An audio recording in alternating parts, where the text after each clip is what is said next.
Mateo is going to take his longsword. He's going to sort of shove it into his neck, and as he's gurgling for air, he's going to take out one of the pamphlets, autograph it, and then toss it on the body.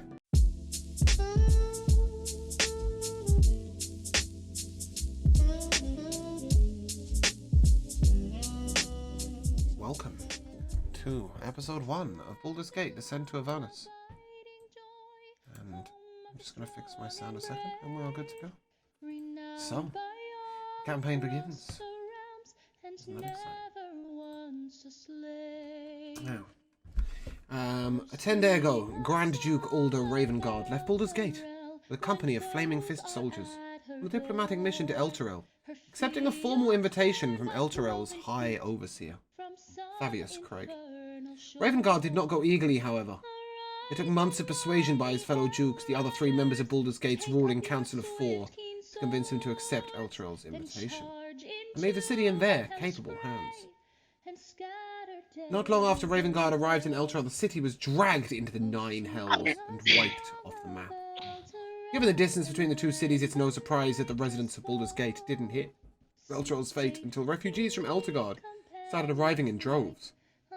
Rumours concerning Elturel's disappearance spread like wildfire, stoking fears that Baldur's Gate might be next. In the Grand Duke's absence, the government of Baldur's Gate continues to function under the 3 remaining dukes.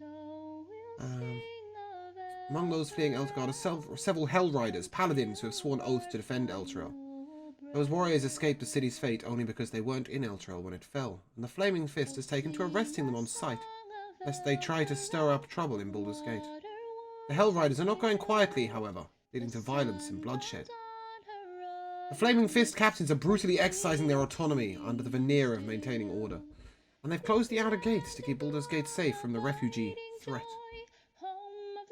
Among the first refugees to arrive at Baldur's Gate was none other than Favius Craig, the architect of Elturel's doom. He is being sheltered in a dungeon beneath Duke Van Thamper's villa, until such time as Baldur's Gate suffers the same fate as Elturel. We begin with you all, arriving at the gates of Baldur's Gate, only to find them closed. As you look around, there are some refugees who seem to have made camp in tents, but you have been called to by the Flaming Fist captain. Surely they'll let you in. Today we have playing with us Moon. Please describe your character. Moon? You're muted. Moon. Cool, I forgot I muted myself.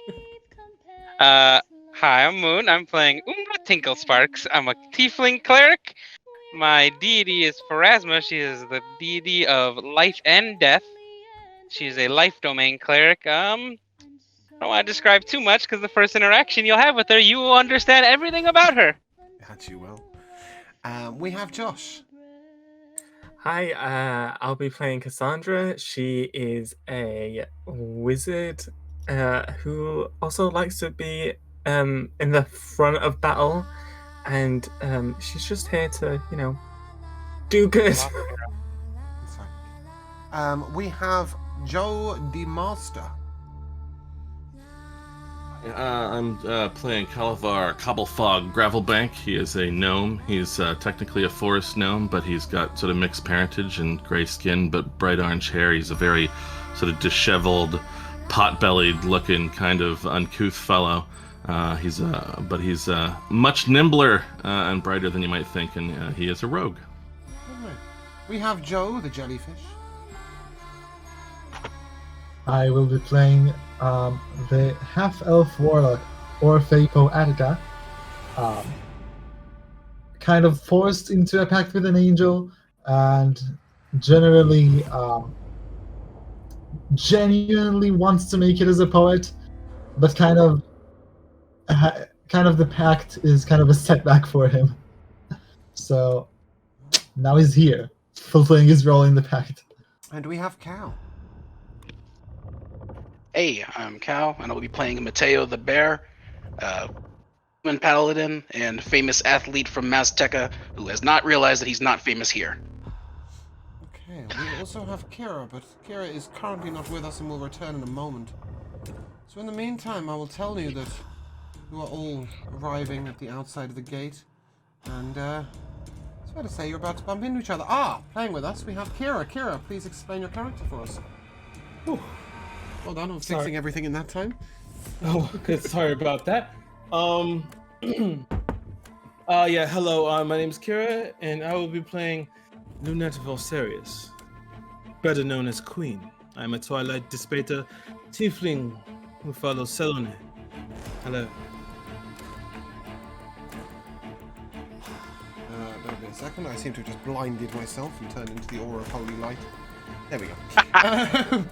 Fantastic. So, as you group outside the gates, you see fights breaking out between certain refugee camps. In fact, chaos is breaking loose. As you all sort of surge towards the gate, having been called by the Flaming Fist captain himself, surely they will let you through. Surely you don't have to be taken in this chaos. As you arrive up to the gate, the first person to arrive at the gate is Calavar Cobblefog. The soldier looks at you and he says, "The gates are closed." You guys know me. Come on, I'm through these gates all the time, and we've been called by the Flaming Fist anyway. Make a deception check. For the going through the gates all the time sentence. Well, I mean, yeah, for backstory wise, but nevertheless. Oh, right, okay. You are genuinely a character that goes through all the time. Okay, I've in that case, said just so, give me but a if you straight don't want it to charisma be. check. No, that's fine. Just give me a straight charisma check then. Okay, not great, but that's okay. Yes. You've scuffed your own roll there. Yeah. Roll it. Come on, computer. Oh, really? The duck seems to have stopped. That would be 12. 12. Yeah, that ain't cutting it. No, the gate is closed to your front. But as you are struggling at the gate, who should come up behind you but Matteo the bear. Matteo, what will you do? You arrive. The Like guard them to says- be open.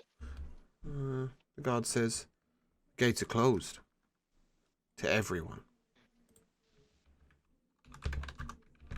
I'm not everyone. I'm thinking you might have heard of me. I'm Mateo the bear. The bear. I'll just go ahead and wait while you open up the gate. And what do you come to the city for? For glory, of course. What else? Well, it's no glory to be found in Also, these gates right I'm now. very hungry. No, the gates are closed. And at this point, Cassandra and Orphe, you arrive simultaneously. You almost bump into each other as you arrive. And you hear the guard saying that the gates are closed to everyone. I walk up to the guard. Darling, you must open the gates. We must get through. Well, at least I do. I don't know what this group are doing here, but I need to get through. The gates are closed to everyone. Darling, Listen, I am man. not everyone. Listen, man. I really need to get behind this gate. I have so much that you don't even know going on, and this is really not cool. Make a persuasion check for me, please.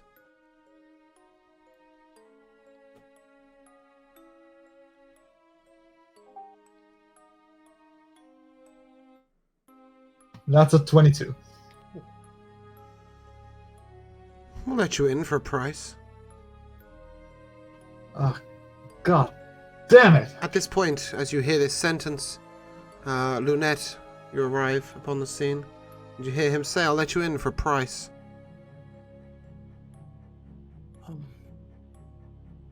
Certainly, darling, you'll all let us in. I really have to get in. I left my daughter in town. Foolish. But not our problem. And at this moment, Umbra Tinklesparks arrives upon the scene. Alrighty then. As Umbra walks up, she is staring at the gate, not paying any attention, and she trips over everyone in the party. And she looks up at the guard and goes, "Oh, I'm so sorry. I was so enamored by the gate. I've never seen something so big before. Have you heard of Pharasma?" I'm gonna throw No. a pamphlet at him. He And then catches I'm the looking at everyone pamphlets else and in the reads party. it. The fuck is this? Look Alright, at- okay. Have any of you heard of Pharasma? I'm gonna give everyone a pamphlet to Pharasma. Oh, thank you, darling. How quaint. I'm gonna put it in my bag. At this particular moment, a small halfling arrives behind you and says, "Hi, were you looking to get inside the city?" Yes. Yeah. We are stuck I think here, so. Unfortunately. I can get you in exchange for a promise. Just one promise. You see, I work for Fredegar Fleetfoot, and Oh my god. I will, if you are willing to visit his store when you enter, we're trying to drum up some business. He's had to relocate from Luskan as Luskan is currently suffering during a war, and now I hear that Baldur's Gate might not be particularly safe either, but business is business and we must drum some up. So if you promise to visit Fredegar's store, I will get you through the gate. Fine, whatever. Not the worst bargain I've had. Let's go. He turns to the That's guard well and he enough. flashes a symbol. A halfling, and he says, "These people are here on business of Fredegar Fleetfoot. You will open the gate now." Guard sort of sighs. "Fine, let him through, let him through." And you enter into the city. The guard a dirty look. Oh, no, that's not. Yeah, that's what I'm looking for. Okay, as you enter into the city, you arrive at the outer city. At the Basilisk Gate, you have come through the outer city, and you have managed to get your way in.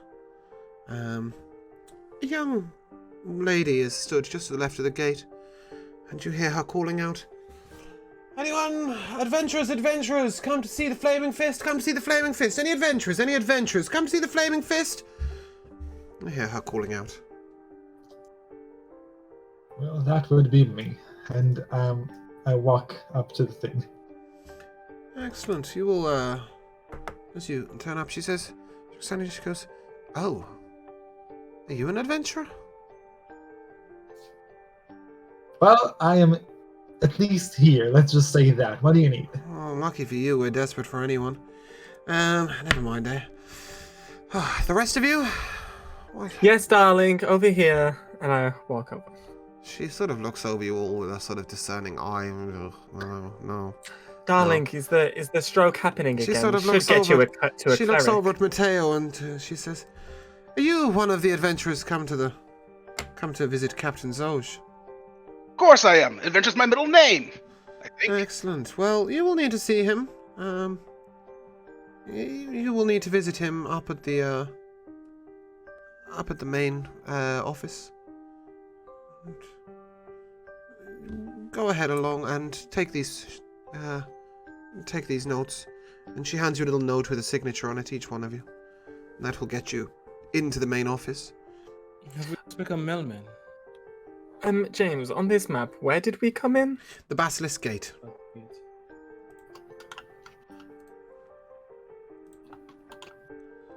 good. So bear with me. I will open this up as well so I can see it too. Right, that map. Sorry, the Basilisk Gate is up at the entrance to the... Okay, that's already not very helpful. I have two separate maps, don't I? Okay, there is a paper map. Town map paper. So on the... you will enter at the northeast gate. So that will be... Do you see the gatehouse between House 1, Ilmater's Shrine at the northeast? That is where you would be entering. And lucky for you, Fredegar Fleetfoot's store is also known as Lucky Aelo's. And that is on the far east of the area. And when you want to speak to the Flaming Fist, you will need to head to their headquarters at the southeast. All right. Okay. Where will you head? Well, I still need to. I at least committed to that whole Vergara store thing, so I'm going to go there. Okay. Yeah, I'm gonna go to the shop as well, since I made a promise. Yes, you did.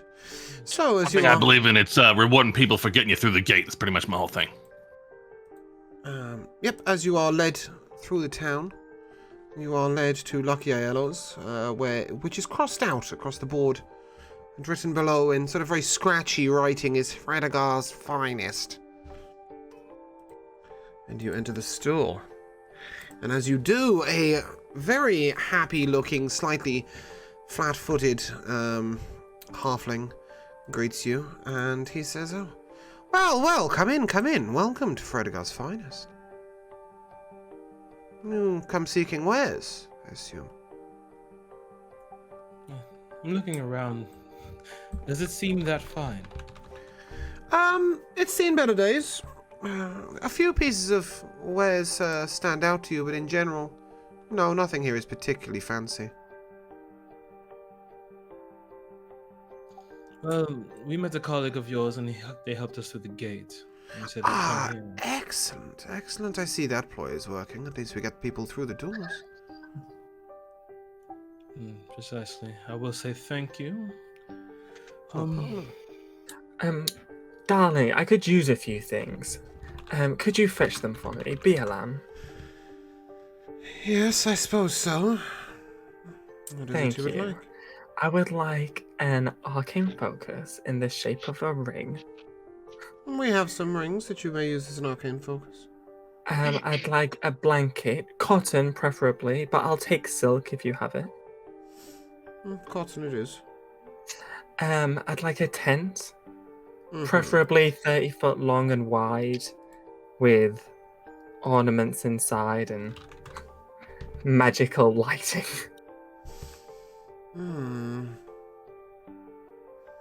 I can give you a standard tent. And a water skin, please. And a water skin. Excellent. Let me do my maths, and I believe that comes to 91.5. 91, yes. We will call it a round 90 gold. Deal, darling. Pleasure doing business with you. Pleasure doing business with you too. Will you be staying long in the city? Well, I'm not quite sure, but if I do, I will sure to come back again. We'll see if we can get an upgrade for that tent. I merely wondered if you were looking for somewhere to stay for the evening. Well, I mean, you practically robbed me out of house and home, so... Yes, however, Fredegar's not without contacts. Should you wish to stay at the Elsong Tavern, just drop my name, and you will get a free room for the night. Your name has a lot of influence around here, it seems. My name has a lot of influence everywhere. That sounds interesting, but not the first man I've heard said that. That's really cool. This guy is definitely not lying. So what about the rest of you? Shopping? Yeah, I'm gonna need some stuff too. I'm gonna need an arcane focus. Let's make it a ring too. I'm gonna need some food and some water. Okay, well, that can be arranged. That'll come to around 100. Cool. How about instead I offer you a song? How does that sound? How about 100 gold? Fine. And I just give you my gold. Excellent. That was a nice try. It was a nice try. It was also a complete failure. I have quite an extensive list. I'm not sure how Oh, much do time you? you have. Of course, I have all the time in the world for paying customers. Well, are you ready? Yes. I need a backpack, ball bearings, chalk, fishing tackle, net, bait, soap, 3 bars preferably, a pouch, iron pot, paper, water skin, ink pen, a tent, a bedroll. I'll take a single ration, a torch, and a playing card set. Darling, you're going to buy him out of house and home. Sure you don't want the counter while you're at it? Would that be a problem? Yes. Did you do your maths? Or do you need me to add all of that up? I did slightly, but if you want to add Give me a some of that up- guesstimate. I should be no more, maybe 40 gold. Should be 40. Call it 38. 38? Alright. Fredegar is in a bargaining mood today. Well, thank you, Fredegar. Okay. I'm really desperately searching for where my damn image of Fredegar is. Here! No, that is not Fredegar. He's just vanished off of my screen, but never mind. He'll turn up at some point, I'm sure. Okay. Would anybody else like any wares? I'll go ahead and buy something. Yes, what can I do for you? Let's see, can I get a flask? A couple of rations, some water, a pouch, soap, one backpack. If you've got 5 torches, that'd be really good. I can do 5 torches. Bundle deal. I Anything like else it. for I really think I should probably grab some armor. Heard it was a bad idea today. you? Armor. I'm What good. sort of armor? You've got it in leather. Yes, I have leather armor, but it doesn't come cheap anymore. I know you want if you drop it down a few gold. Make a persuasion check for me. Do that.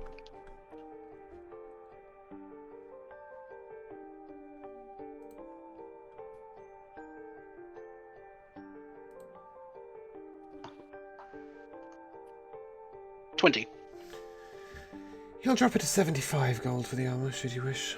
Did you do the maths on the rest of the stuff? I'll take it. Yeah, so with the rest of the stuff, there should be 21 gold and 10 silver. Well, 10 silver adds up to a gold, so that will cost you a grand total of 97 gold. Cool.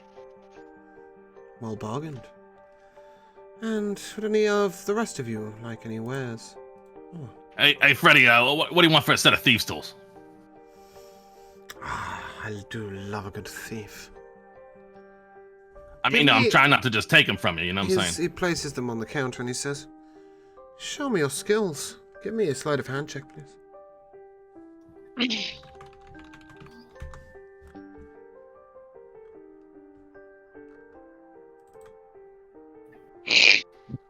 Big fat 8. Yes, Vertigo. It appears. A big fat 8. Ah, well, not particularly apt with them yet, but an aspiring thief is even better than a thief. Gotta have them to practice, you know. Yes. What race are you? You're a gnome, right? Yes. No, not quite a halfling. 95. Hey, folks, you know, I get the impression we're all kind of heading to the same place, same situation here. I'd be happy to help you all get through some doors that aren't as easy to talk the way through as that gate was, but you probably don't want me to starve to death or die of thirst in the process. If anybody wants to buy me, you know, some rations, a water skin, maybe a dagger, I could cover these thieves' tools. You're looking for some rations, some water. Tell you what, swing by tomorrow morning, show me your proficiency, show me how you've practiced with your tools, and I may be willing to part with them for free. You'll eat for free at the Elfsong Tavern tonight, of course, with your rooms. How does that sound? That sounds good. I'll take the thieves' tools for 95 and give me how much for a dagger? How much for a dagger? A dagger, he asks me. A dagger will cost you 2 gold pieces. That'll bring you to a round total of 97. Done. Nice doing business with you. And he hands you not only a dagger and a set of thieves' tools, but also a small pot of what appears to be something you don't recognize. This is a small little bag of sand with a piece of chalk and some sort of some finger paints. And he says, we use these to mark out traps in the thieves' world. You'll find them useful, especially when you find things such as those sneaky pressure plate traps. I do love an aspiring thief, and for that reason I should be glad to part with these with you. Also, at some point, should you wish for some extra work, you should check in at the Thieves' Guild. It's good enough. Thank you very much. Excellent. Would anybody else like to purchase anything? Oh, I would like some rations and a water skin. 3 rations to be exact. How many rations, sorry? 3. 3 rations and a water skin. Another one who's in for the food and water. Planning an adventure, are we? It's the only thing I usually buy, because I don't usually have a lot of money. Excellent. Will you be needing a backpack to hold these in, or do you already have one, lass? I have one. Well, I'm more than willing to part with these, but you take my eye. What's your story? Yes. Where do you come from? I kind of want everywhere, but if I had to really pinpoint my original location, it would be the church or priesthood of Pharasma. Pharasma? An excellent god. May I interest you in a pamphlet? And he hands you a pamphlet that appears to be identical to the ones you keep in your pouch. A pamphlet, and then I'm gonna reach into my pouch and I'm gonna just pull out a huge stack of them and throw them everywhere. I have 50 of these. Oh, wonderful. Oh, well, in that case, I have something that you must keep with you on your journeys. And he hands you a dark, leather-bound book with a gold spine, as well as your 3 rations and your water skin, which comes to 40 gold, and he requests 40 gold of you. This Here you go. This is a most special journal. It'll tell your tale for you, but be warned, it has opinions of its own. I have a friend to talk to now? Well, it'll talk to you. I'm not so sure you can talk back, but be my guest.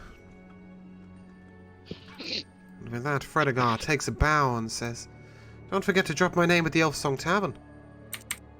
The tavern owner there owes me a large favor." Okay. Then I'm going to turn around and give one of those rations to our thief. Lovely. Kind of you. Here you go. Hey, that's very kind. Brilliant. Does that conclude your shopping? Sorry, carry on. Well, I'm used to not living off of a low amount of food. It's kind of the life of a traveling cleric. Well, I'm sort of sorry to hear that. I'm not actually used to living too little myself. I'm just usually in town and don't need, traveling food like this. But I certainly appreciate it. No problem. okay. At this moment, does that conclude your shopping? I think so. Was that everyone? I believe so. I believe so, yes. Excellent. Have a fine day, and do remember, anything you find in a shop in town, you can find cheaper at Fredegar's Finest. Drops you a wink you, and a darling. wave. Okay. As you exit, you have been called to the Flaming Fist headquarters to report your presence, but should you wish to go anywhere else, I will be willing to adapt. No, I'm gonna head to the captain essentially. Yeah. Okay. Yeah, I'm gonna go head straight to the Flaming Fist headquarters. Is that Okay. what As it's called? are you all willing to go with? Yes, precisely. I Yeah. have to know where. As Come on, you, darlings, we must go post haste. as you do, I need Calavar and Orphe to make a perception check, please. Gladly. Perception. That's a natural 20, baby. Because mine's at 2. Okay, well, Orphe, you see a small halfling crouch up almost through the shadows. He's slick, he's fast, but you just catches your eye, and he appears to be reaching his hand towards Calavar's pocket. Calavar hasn't noticed, neither of the rest of the party, but you do. I'm gonna slap his hand out of the way, like kind of just like slap it, and I'm gonna be like, what Oh. the fuck do you think you're doing? Oh, this is awkward. Well, mission failed. Well, I guess I better approach you face to face. You appear a sneaky type, and he's talking to Calavar at this point. Perhaps this will interest you, and he hands you a scroll that he was clearly attempting to put in your pocket. And as you unfurl the scroll, What's this? you see something written in thieves' cant. It simply says, "Jobs for all types. Pop into the Thieves Guild." And you are currently stood outside it. Just twice in a couple of minutes. Been recommended to go in here. You've I don't been know, I seen about think, the city before. We've seen you plying your trade, and well, we're always recruiting. Yeah, well, it does seem like a moment I'm kind of looking to change my normal operations, but at the moment, I think it's a little bit more focused on this whole situation, Flaming Fist wanting some help and things like that, but definitely could consider checking back. We have a large bounty on a particular job, should you be interested. Might be able to get you some gold. Sort of depends on the nature of it. I mean, I like the gold, but is it helpful to the city at all? Yes, most definitely to those of the common people, not to the government as such. You see, the Flaming Fist have been keeping us under their thumb for far too long. And we'd like to make mockery of one particular person. This person is... wrong page, sorry. This person is Captain Zoj, who you are on your way to visit. See, he carries with him a rod that he uses in his speeches to magnify his voice. I'd like you to swap it with this one, which will make him sound a little like this, as he holds it up to his face. Here. Nice easy job. Fairly low risk, if you can get yourself in there. But you said you were looking to do good in the city if you take the call to arms from the Adventurers Guild. Captain Zoj will want to meet you himself, at which point it's just a nice easy slip and 100 golds in it for you.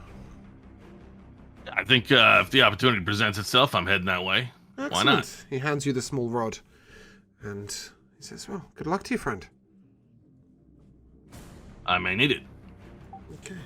As you proceed across the city without any further interruptions, you arrive at the Flaming Fist headquarters, and before you stands a large marble building in contrast to every other building in the city that you have seen so far, which appear to be a little run down, maybe some shanty buildings.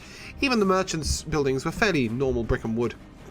This is a fabulously adorned building with the cross of the Flaming Fist with the flaming hand behind it, emblazoned upon the edge of the building in gold. And standing outside is a rather officious-looking man with a very long nose. He looks down at you and he says, surely you've not come to the call of the Flaming Fist? Is there something wrong with Of course we have. As a matter of fact, we have. You look like a bit of a ragtag band. But... well, Zoj said are anyone. not wrong. Zoj said anyone. None of you are even wearing decent armor. How do you expect to win in a fight? There are many ways to deal in a fight. Not just one. You want to see Zoj? You'll need to prove your prowess.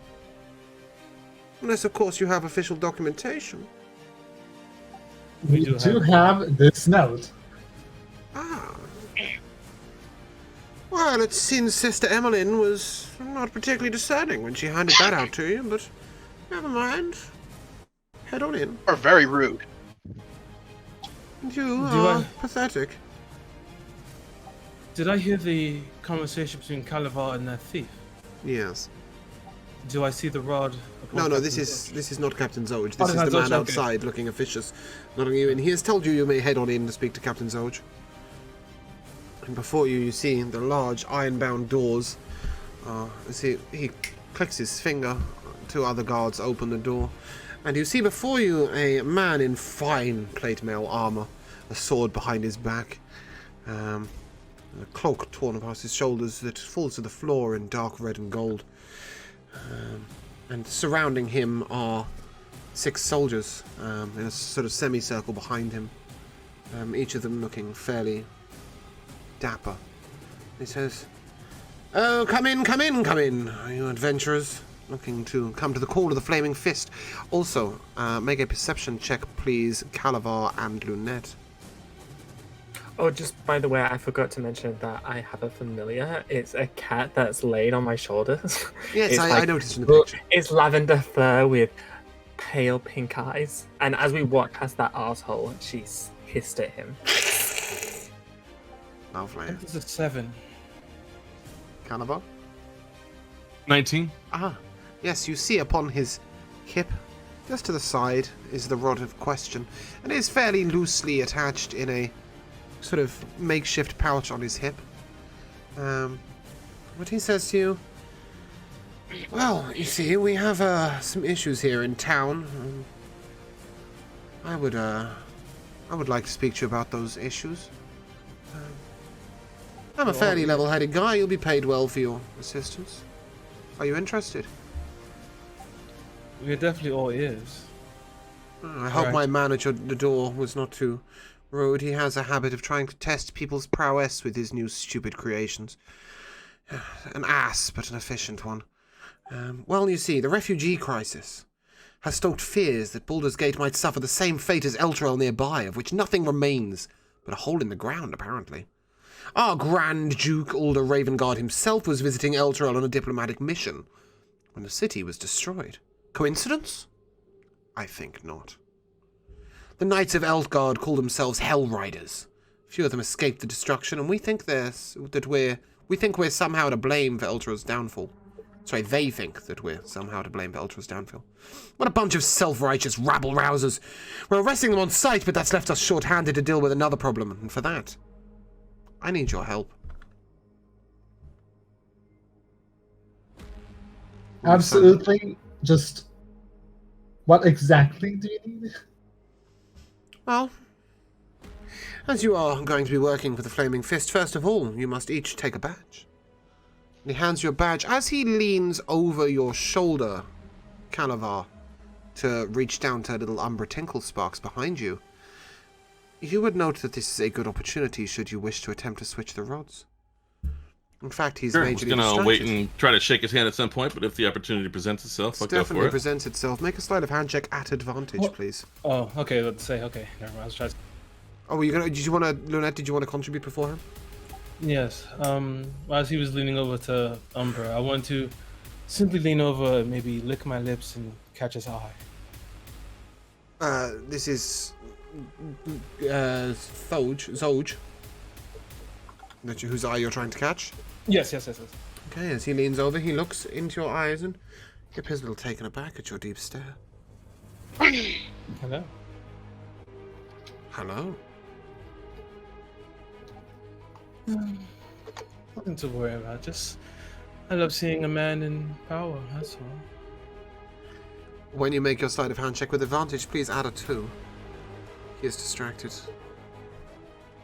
I'd also like to hand him a pamphlet to assist as well. I think he's majorly So that'll distracted. be a total of 23.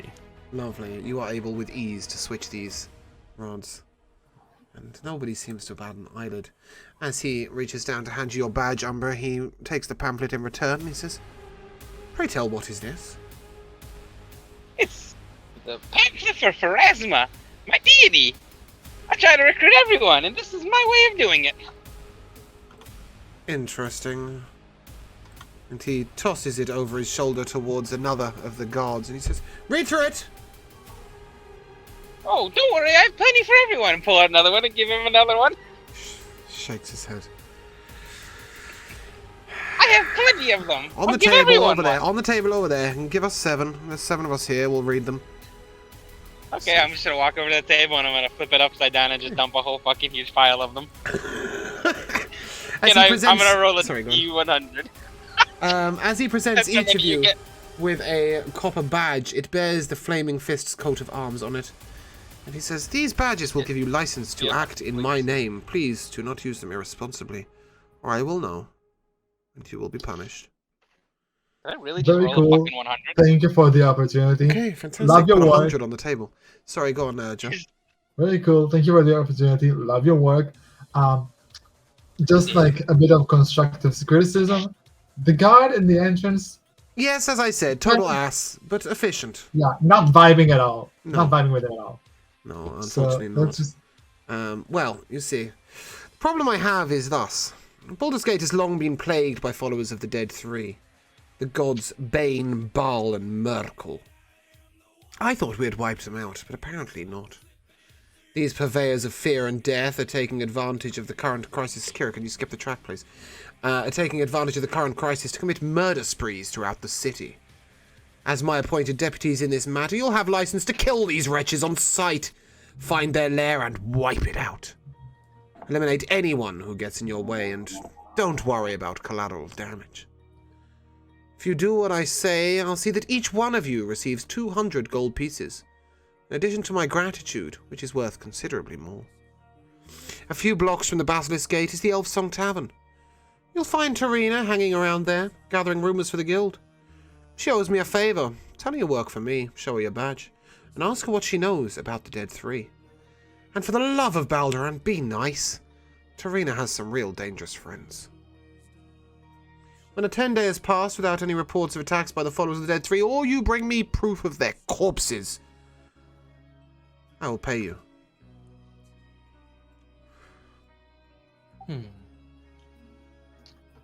Perhaps seems easy enough. 200 gold pieces. It's pretty good, darling. Oh, let us just say that your only issue is that you aren't the only adventurers I've recruited. Should you wish to secure the funds, you'll need to make it post-haste. So we have competition. You do, although they don't look quite like you. Thank you. You surely will be rewarded yourself, perhaps. He looks over to one of his guards. He says, Nalestri! You got one of those cloaks? He says, yes. Why, my lord? Bring me one. What is going on? This is not the music I queued. Sorry, can we have a skip? I think I've somehow managed to queue something I didn't queue. Yes, that's more like it. There we go. And Nalestri comes forward with a deep blue cloak with purple embellishment along the sides and hands it to you. Jody, your camera's disappeared, by the way. It says that you are currently not got it plugged in. I think he's lagging because it was his camera was it's a frozen connection few issue? minutes ago. Ah, okay. I think he was frozen a few minutes ago. Right, okay. He hands you this deep blue cloak with purple filigree. He says, you must be dressed finely, looking the way you do. Please. Place this cloak upon your shoulders and may it keep you warm. Thank you. An estuary. And we have a couple of the other ones for the other ladies present.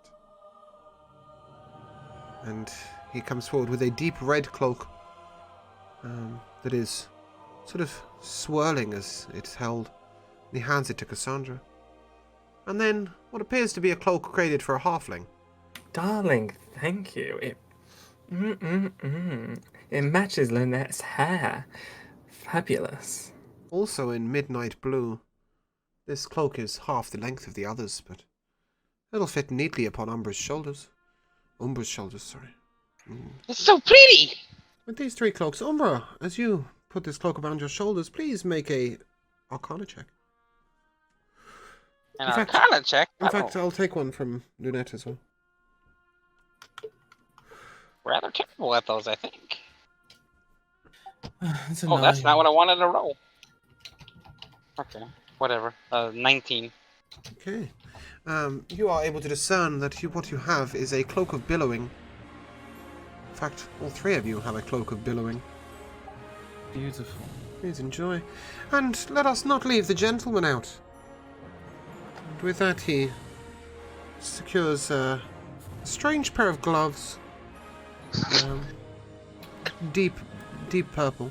Very small. He secures another dark blue robe. And a pair of spectacles. Interesting.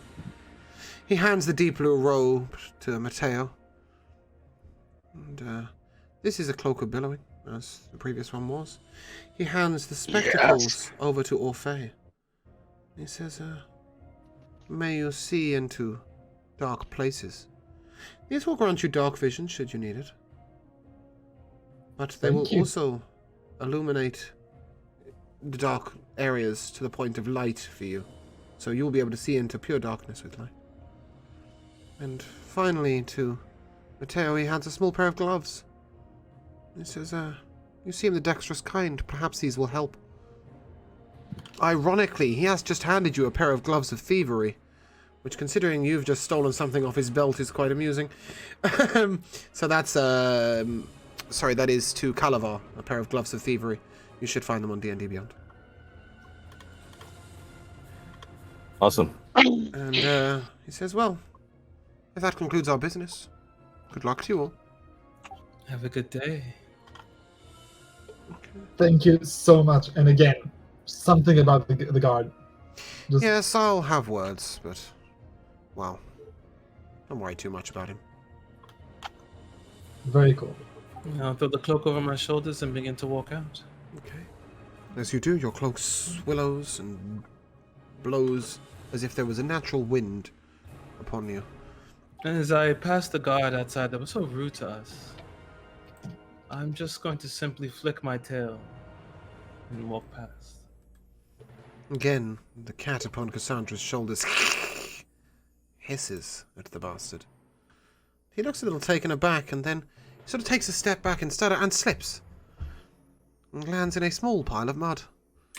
I look down at him and I say, darling, one must be very careful. Oh, my fine robes! My fine robes! He heads in, rushing in to the building behind you as you all make your way out.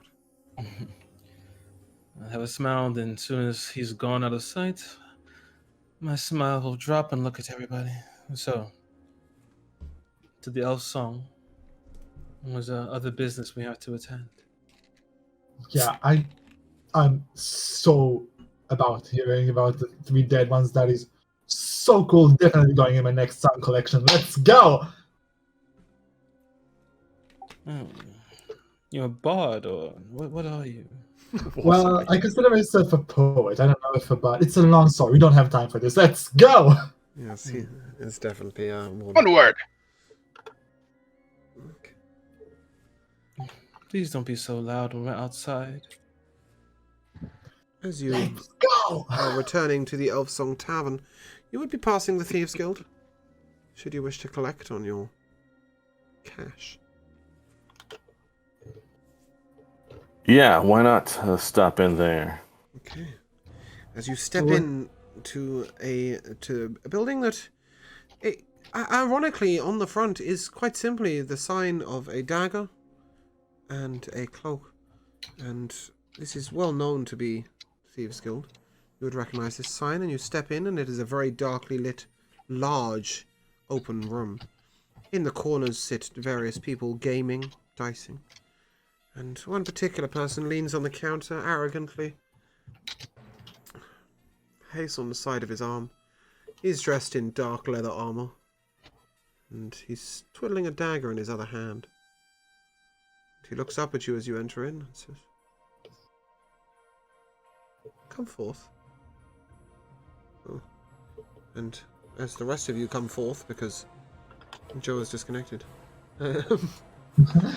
I will give him a second, and then we will just... There we go. He gestures towards you, Calavar. Let's come forth. Yeah, I ran into one of your people before, and I got this thing they wanted me to get. All right, swapped out. Oh, somebody's finally make a fool of old pompous Zoj.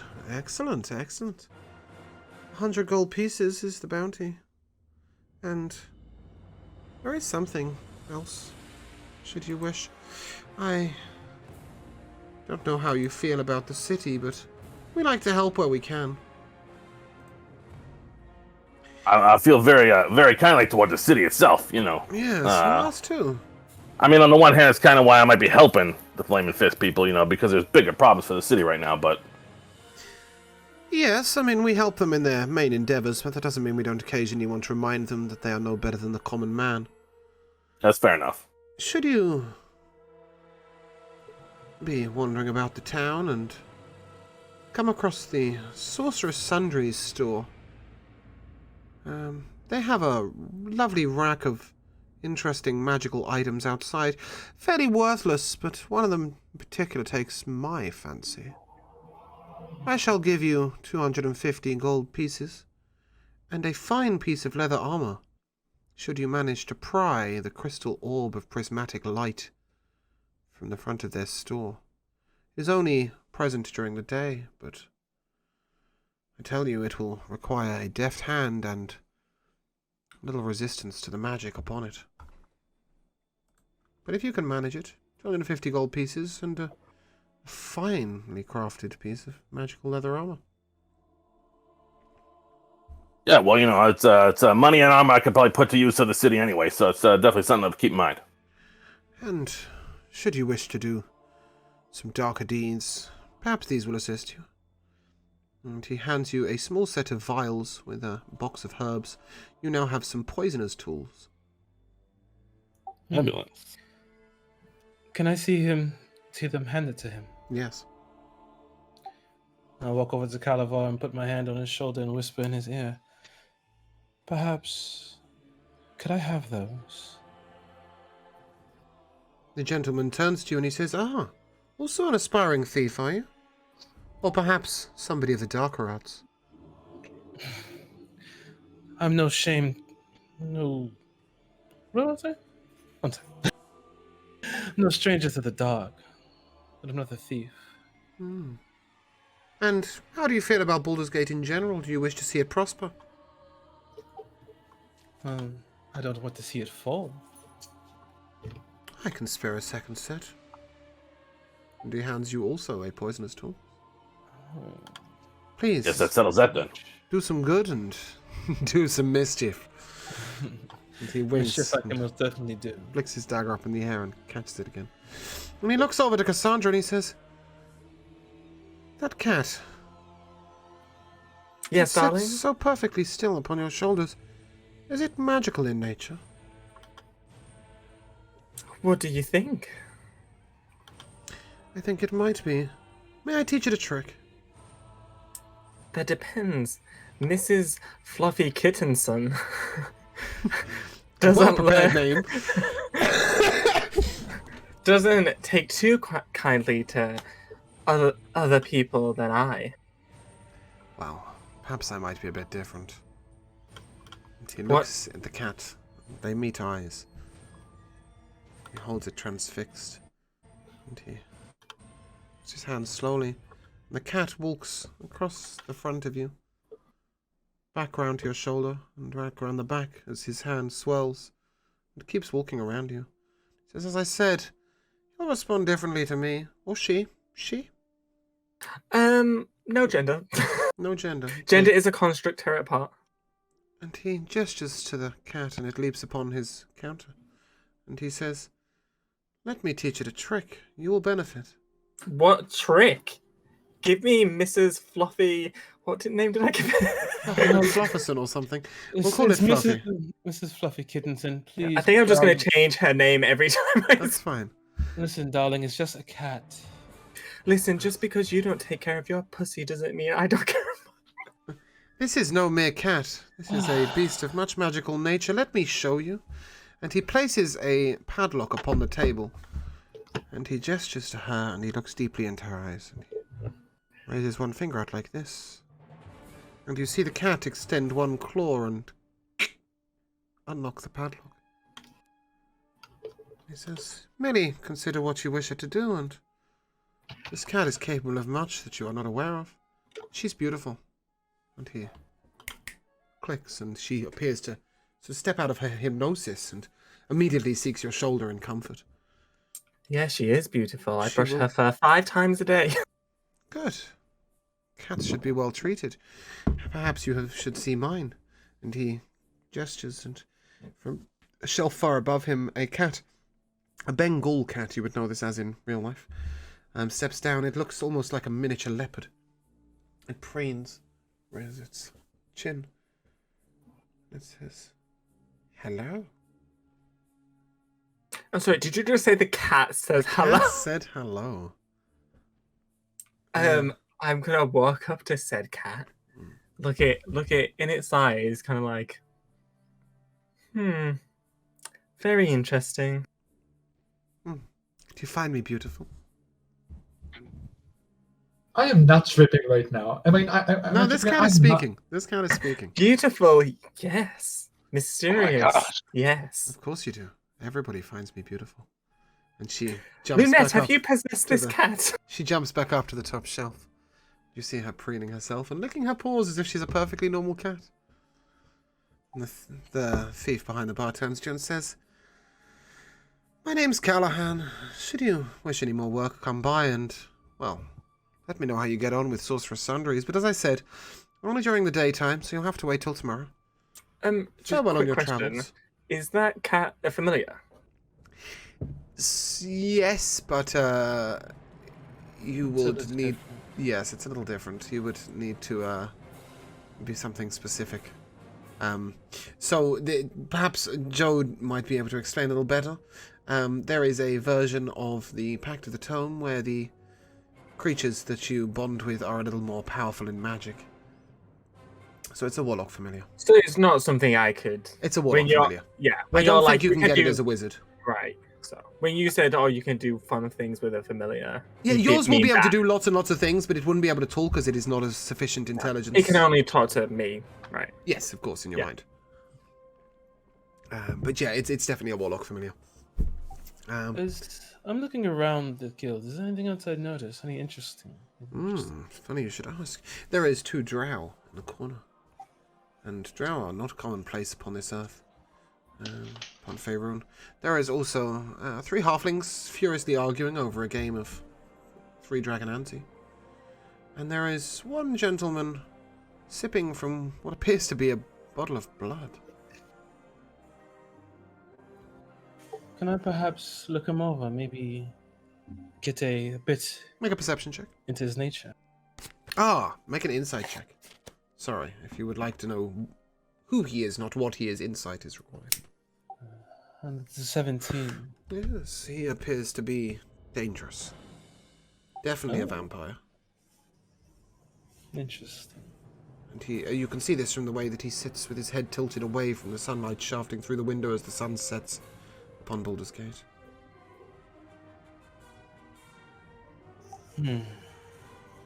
He catches your eye as you're looking at him, shakes his head. He does not want you to come any closer. That's new.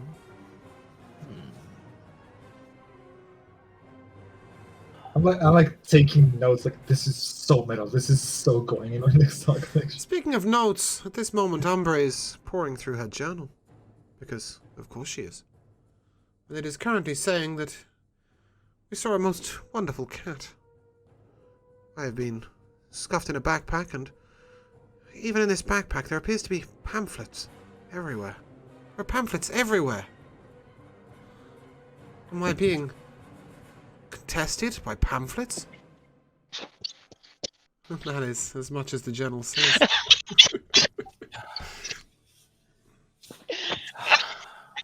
This is I'm glad probably you against enjoyed my it. What the journal probably is against my saying. better interest. Yes, that is what the journal is saying. Sorry, go on. It's probably against my better interest. We love My- stationery with Oh, for selfish sure, dimensions. whatever it is. My sorry, go on. curiosity is Yeah. like it's probably against my better interest. My curiosity is too piqued. Boy.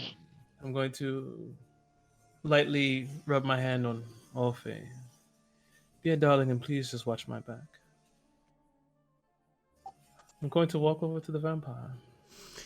Yes, as you get about 10 foot away, he flits across the ground. And suddenly he is behind you, and his claws are against your neck. And he says, Oh. "You were interested in having a talk, were you?" Okay. Go I'll on, turn- Joe. Go on, Joe. Yeah. Okay. Let's all calm down. We Oh, places to be. poof, poof. Let us talk. Let us play. I'll like lean over my shoulder and let my tail like run up the back. Mm-hmm. Sure, we can talk. You have an interest in those things that are a little on the darker side, don't you? Gives you a bit of a thrill. I'm no stranger to dangerous men. Well, you want to talk more, you must do something for me. And that is? Alan Alith, the proprietor of the Elfsong Tavern. Tonight he is serving a group of guests. You will slip this into their drinks. You will know them by their elven figures and their overly arrogant airs. Don't worry, you won't be killing them. They will merely sleep very deeply tonight. Do this for me and perhaps we'll talk further. And he hands you a black potion. I'll just slide it in between my cleavage. Surely.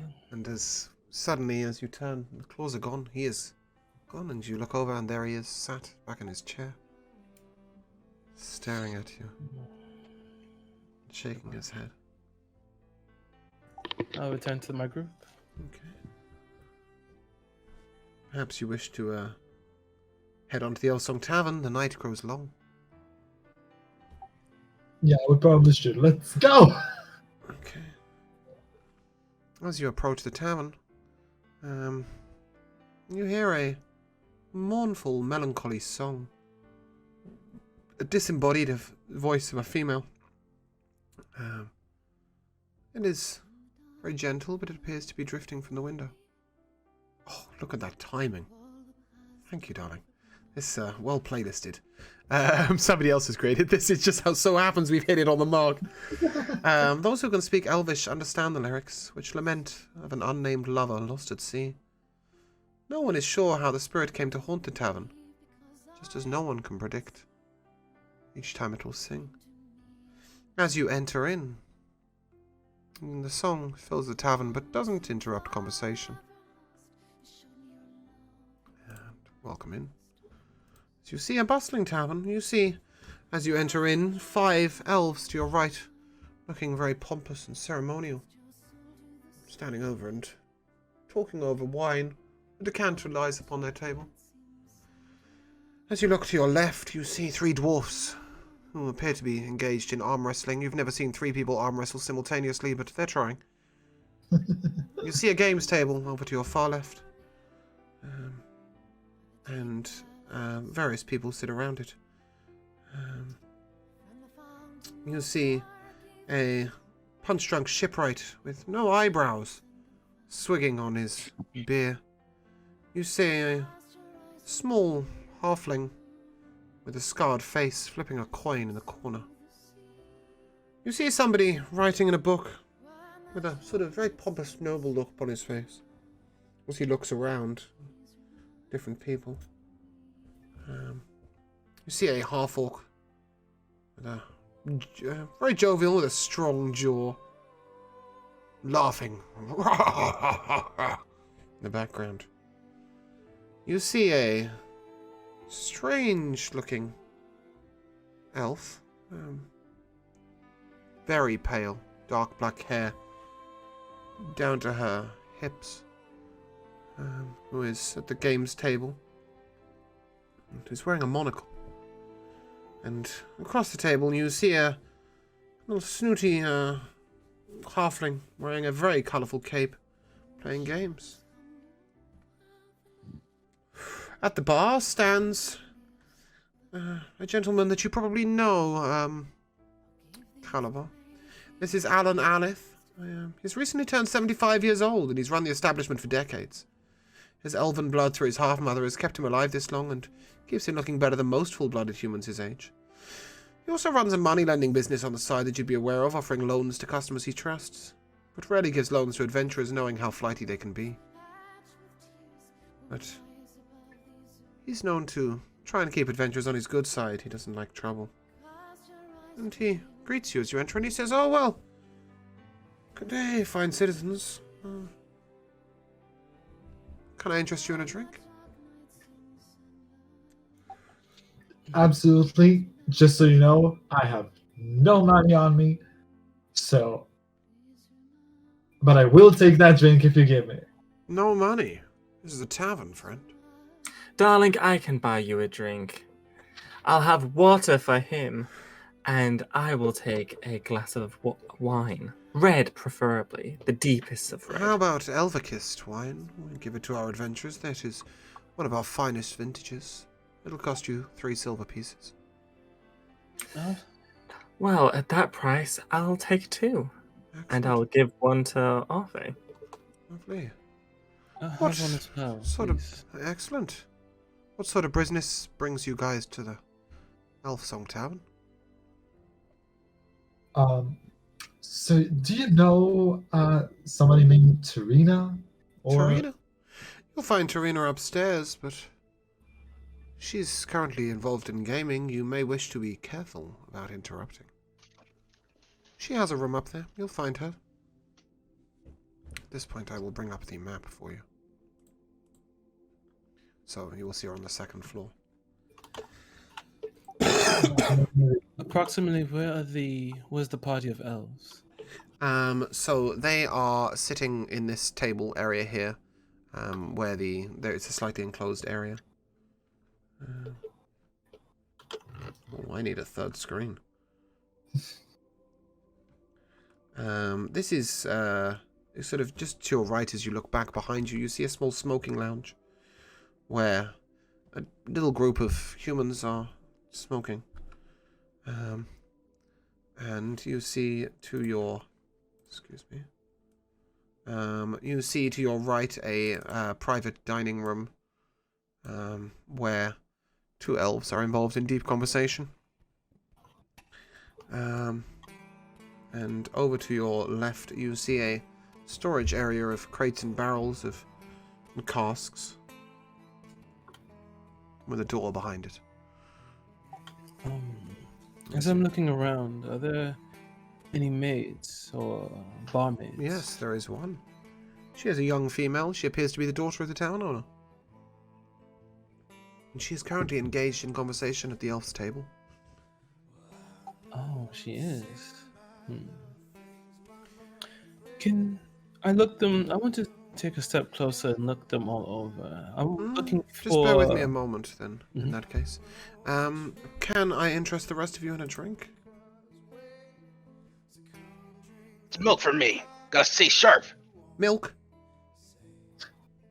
Milk! Any? Yes! Okay. Milk for the strange one. Milk for that one. And what about you, young gnome? A drink?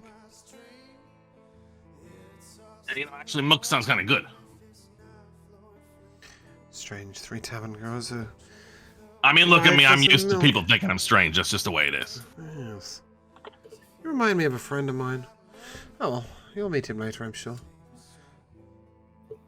And, did you say you were here on business? Just to speak to Tarina, or were you looking for a room? I think pretty much everybody plans to probably stay here as well. Excellent. It's 80 gold per Impression I got. person for a room. Great. Again, I have no money. I can offer you a song if you take it. I'm going to just pipe up Fredegar. We're friends of Fredegar. Oh yeah. Ah. Well, in that case, the finest rooms will be given to you. Because right now, Fredegar is pretty much the only reason that this city's in business. As the gates are being closed, he's the only person who seems to be able to get people in and out. Yeah, I was pretty impressed by that. Yes. Do you know much of Fredegar? No, but usually I know a lot about getting in and out of the gates, and I ain't too good at it right now. Yes, Fredegar comes from Luskan and brings with him food, grain, and people. And people are the main traffic of Baldur's Gate. Even those who arrive by boat have not been able to get out of the city. Until Fredegar clicks his fingers and everyone seems to walk to his tune. So I owe him a large favor, otherwise we'd have no patrons. And for that reason, friends of Fredegar are friends of mine. He's certainly handsome. 6 of the finest rooms you shall have, but please keep the noise down, whoever stays in the room with the golden knocker. It is the first along the wall as you enter up, as that borders onto Tarina's room and you wouldn't want to upset her. Got it. So, Tarina's at the gaming table? Tarina is upstairs at the gaming table. However, I'm sure if you are staying the night, you would like a fine meal first, no? Yeah, I could eat. Would be cool. Well, today we have roasted fowl with various terrines, and the finest of crisp potatoes shipped in this morning. Again, by Feredigo. Him to thank. We even have some fine spices. I will make sure that it is flavored appropriately with cardamom. 6 plates for you. Or does the milk drinker over there, as he looks at Umbra, not eat regular food? Umbra, do you eat regular food? Sure, what do you think I would eat? I don't know. I just don't drink alcohol. I apologize. I didn't know that was weird. I thought maybe raw fish or, flying rabbits or something. Goodness only knows. Well, anyway. And perhaps a small bowl of milk for the cat. Did you just say a flying bird? No thank you. My cat does not need to drink. And also, you shouldn't give cats milk. It's bad for them. Is that so? It is, yes. I've been feeding all the cats who arrived. That is the correct music. I'm gonna slowly move the milk away from the cat that I've clearly been trying to give milk. As he gestures over to the private dining room where you will have a table to sit, the maid comes back to the counter and she begins to place another wine decanter upon the table, upon her tray, which she will clearly be taking back to the elf she's just been engaged in conversation with. However, before you engage in that, somebody enters the tavern behind you. This music is really well timed. I'm really quite impressed with this person. A dark-looking male, black-skinned, not a drow. Deep red eyes. Strides into the center of the tavern. The tavern goes utterly silent. Apart from the wailing, mournful song of the elven maid. He looks around. And suddenly he looks into the private dining room with the 2 elves engaged in dinner. He steps over, pulls out a dagger, and they sit there, terrified. Stock still. He simply inserts it into each of their throats. He swells his cloak. He walks out. Nobody moves, transfixed. And you hear a sort of choking sound come from one of the halflings over to the side to your left. His hands tremble. He says, "Oh, well, that's put me right off my food." And you see, with no sort of hesitation, Alan says, "I'm sorry for the interruption."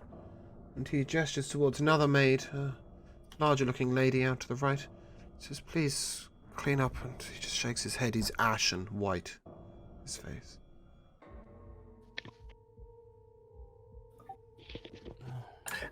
Darling, shouldn't you be calling the guards or chasing after him or taking care of those now stabbed in the throat patrons? We'll clear the bodies, but there's no point calling the guards for Taskarlin. Why? So that's Taskarlin, for those of you wishing to grab that name. Taskarlin. Taskarlin operates to his own law. You don't mess with him, he doesn't mess with you. Rare to see him around Baldur's Gate, but when he's here, stay clear. I do hope it's not you.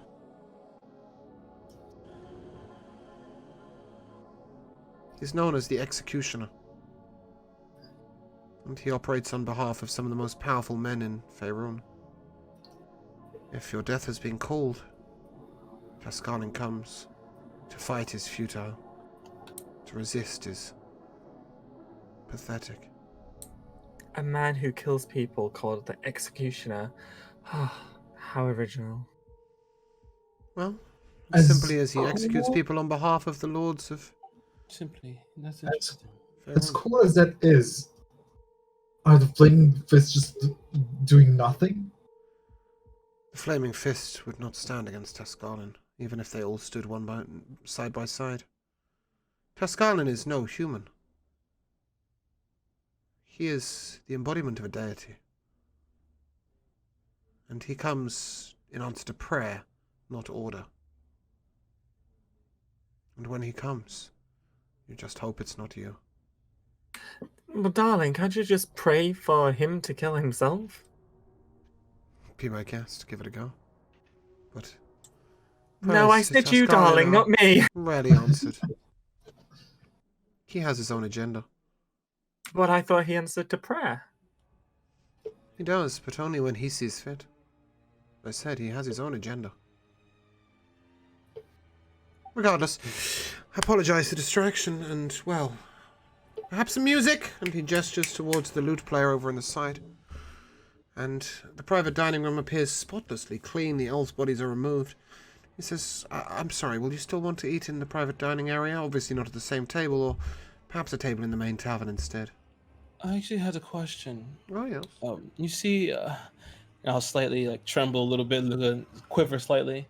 Him showing up has actually kind of set me off. I need to do some work to maybe get my mind off. Do you mind if I work in your tavern tonight? I'll wear one of these frilly things as well.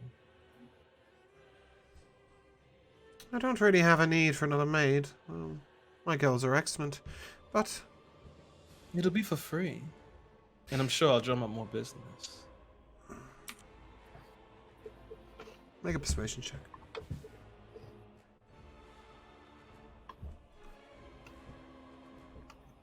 $11.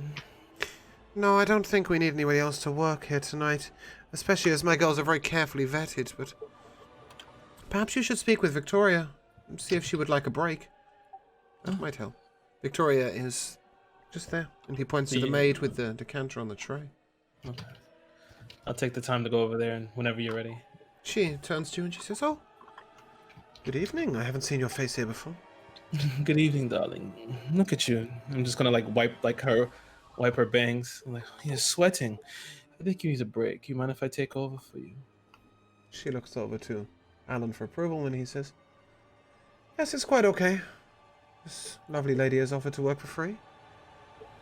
Says it'll clear her head or something." Thank you. Mind if I borrow this? Is this her apron? Yeah, I was wondering about the apron, but you know what? With this, I'll just take the tray, actually. Okay, as you place the tray upon one hand and walk over elegantly to the elves, we will return to you shortly. In the meantime, will the rest of you be dining in the main area or in the private dining area? I think that I'd rather be in the private dining area where people have not been killed. That is exactly where the people were just killed. That's why he's offered you a room in the main dining room. Come on, I see, darling, okay. you must pay attention to these things, or you'll be out like a light. Yes, you'd rather sit away from where people have just been killed. I understand. Please take a seat at the table over there. And he gestures. Can we take a table upstairs? There are no tables upstairs, only the rooms. That's not what the picture says. Is it not? No, that is her private room. Or there you have to what? That large area. But do you have to walk through that area to get to the bedrooms? Yes, it is a private dining area. She has hired it for this evening. So unfortunately, you will not be able to use that. Sorry, I had to check my map there for a second. No, but that table over there looks particularly free, and he points to the table, sort of just right of the entrance. In fact, you'd be sitting fairly close to the elves. And as you head on over with your milk and your wines, he has charged you a total of 1 gold, should somebody wish to pay for all of the whole round. I'll get that, darlings. Don't you worry yourselves. No one get out their point. Yes, he won't charge you for... Their coin purses. He won't charge you for any more drinks if you are drinking non-alcohol, but he will charge you for any more alcohol. Thank you, the dude. rooms and the food are... Thank you, paid for dude. by By the way, Cassandra, Out Like a Light, great song name. Can I use it? If you must, darling, do what you must. Thank But you. I'd like at least my name in the credits. Oh, absolutely. And there we shall take a short break. We'll return in a moment. Welcome back to Baldur's Gate, Descent to Avernus, Episode 1. As you, I prefer the first opening. as you all sit for your meal, waiting for it to be served, Lunette, you are currently carrying a tray over to a group of elves. What would you like to do? I just want to make sure I take everything and have a bit of a list. So, this crystal decanter that I have, is it filled? Is it currently It's filled? filled Is it with empty? wine, and you have 6 glasses upon the tray. Are But they looking- there's enough space in the top. No, they're engaged in conversation, well distracted. Then I would like to slip what I was given into it. Excellent. As you do, you are then able to go over to them. Hello, boys. Oh, the old man? Mm-hmm. Alright. Hello. Oh my, well, they seem to have changed the servers here. Yeah, Quite an improvement. Victoria needs a break, so I decided to do a little work myself. Yes. Oh. Pleasure to meet you. What's your name, lass? You can call me Queen. I could.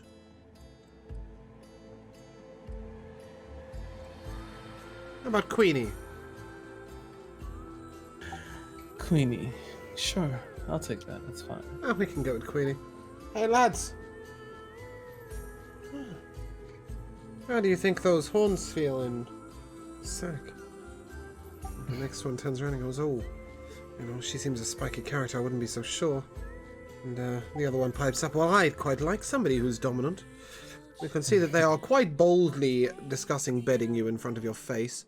You are able to place the decanter upon the table and the 6 wine glasses. And their current glasses are empty, so should you wish to collect those and perhaps pour for them. Yes, simply, I'll do that. Give me As a I'm performance pouring check, for please. each. Yeah, no problem.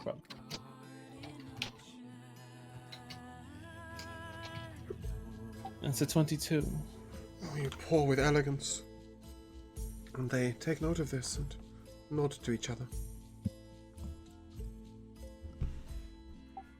Enjoy. I'm We sure will. it tastes divine.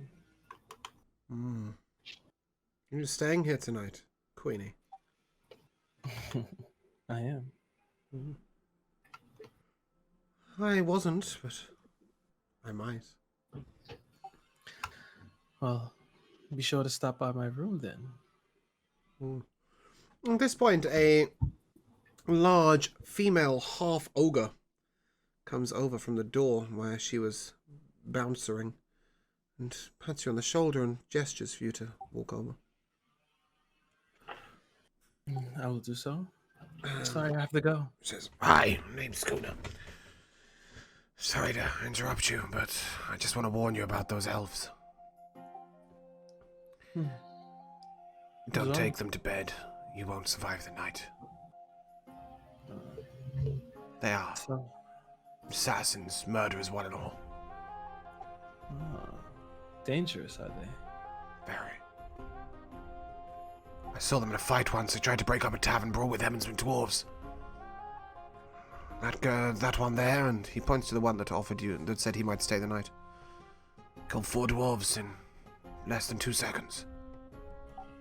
Oh, so he's quite skilled. Magical and with the blade. Just a warning. What is your name? My name's Schooner. This here's Clank. And she points to a suit of animated armor, which is the other bouncer. But Thank you for the information. you know the rules here, right? Don't interrupt a fight unless one of the staff members are involved. Thank you. Thank you for educating me. And, if you find a drunkard, just prop him against that couch on the north wall.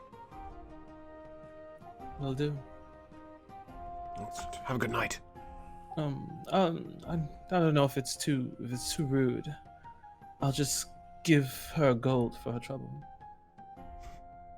She smiles. Thank you. Thank you. At this point, you are beckoned to the kitchen, I'll go. and you are handed 3 plates, as the other, more gruff female takes the other 3. And this is your meal. So if you'd like to deliver it to the table, you may then sit down and eat as Victoria comes out of the back room. Says, oh, don't worry, you enjoy your meal. Thank you. I'll go do that. Have a good night. And you are all presented with plates of roasted guinea fowl with excellent spicing, scrumptious potatoes, delicately cooked and sliced and baked in cream. and various terrines of vegetable and fruit. As Lynette brings them over and sits down, I turn to her and say, Lynette, the common clothes look ever so good on you. When she says that, I'm going to look over my shoulder and turn back, and my eyes are going to flare. Listen, you little bitch. You continue to say these things to me, I'll make sure your food is definitely poisoned. Darling, those tricks might work on men, but you don't frighten me.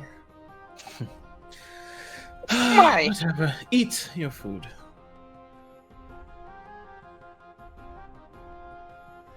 As you sit down and enjoy your meal, the lute plays in the background, and a piper plays along. You still hear the mournful song of the elven maid over the top.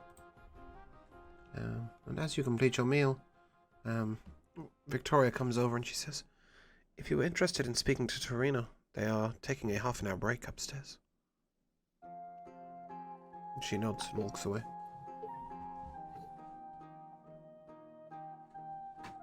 I quickly stuff as much food into my mouth as I can, down it all with a glass of wine, and walk upstairs to talk to Serena. Okay. As you have all finished, you may head upstairs if you wish. I'm gonna just switch out of my clothes back into my black dress, and I will be ready to go upstairs.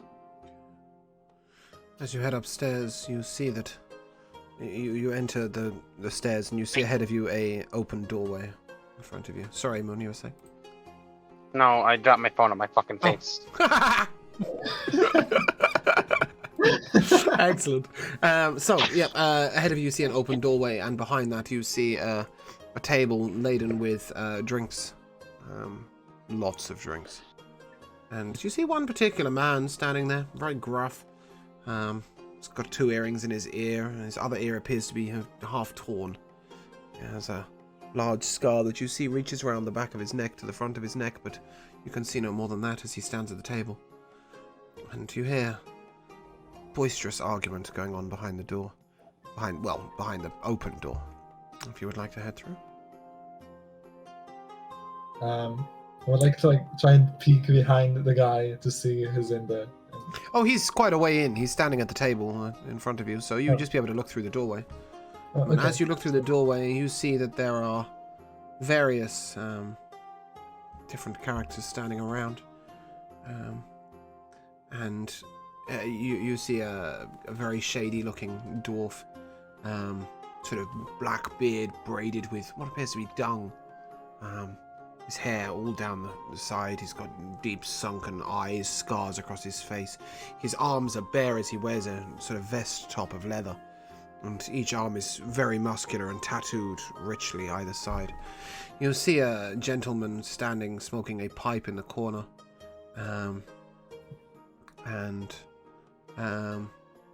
You see a particularly strange looking man with sort of one eye is definitely white and blinded, a scar either side of him. And you see one particular lady, and there she sits with her long blonde hair and painted lips, and she's twirling a dagger and flicking a coin with the other hand simultaneously. It appears to be taking no effort as she's talking to somebody else. And she looks up at you and says, "Oh, come in." Hi. I'm looking for Serena. You found her. Take a seat. Oh, Boys, great. out! The 3 gentlemen standing around leave. The dwarf stays, just behind her. And Okay. you see him reach over to a table, and he picks up 2 morning stars, one in either hand. These are thick metal poles, and on them is a chain, and at the end is what appears to be glass ball with spikes coming out of it. And he swings them with ease, glass steel morning stars. And she says, well, come on, the rest of you, I can see you. In, all of you. You are obscured by the door frame. This is quite a remarkable feat on her part. Strides inside. Sorry? Tail strides inside, just like grabs a seat and just plops down. Good. Take a seat, all of you. She gestures to the dwarf, who puts one morning star on the side with a thunk, grabs a large, big jug of ale, pitcher of ale, and places it in the middle of the table in front of you guys. This is the second table, the table to the right, which was previously clear except for one dice set. And he sort of nods, waves his hand towards the tankards on the other table, and just help yourself. And at this point, she says, well, you've come to seeking Torina. Here you found her. Well, why do such fools as you seek Torina?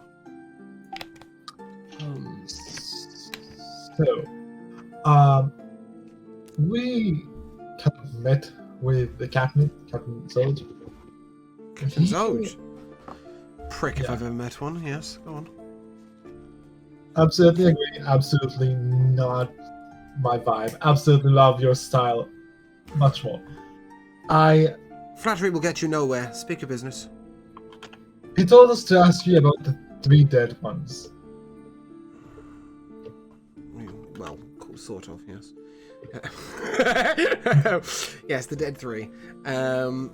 Yes, they've been hanging around town. I'll tell you what I know if you'll do something for me. I'm intrigued as to how you fare in battle. I've been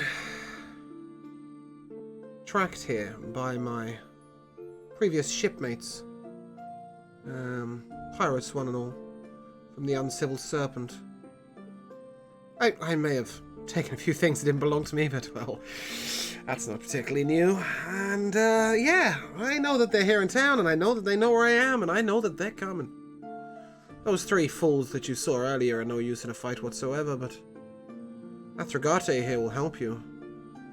Deal with them as they arrive, and I'll tell you everything I know. Sounds fun. I think so, Okay. too. Can I interest you in a song instead? No, Offie, darling.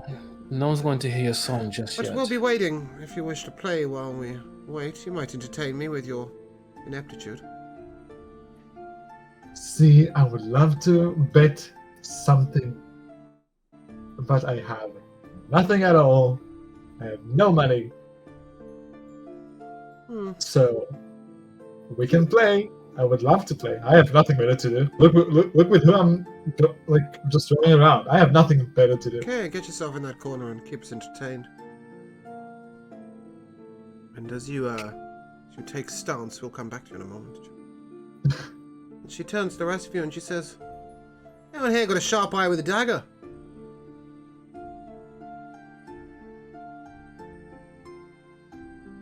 Yeah, most of the time. Aye, how about a bit of friendly banter?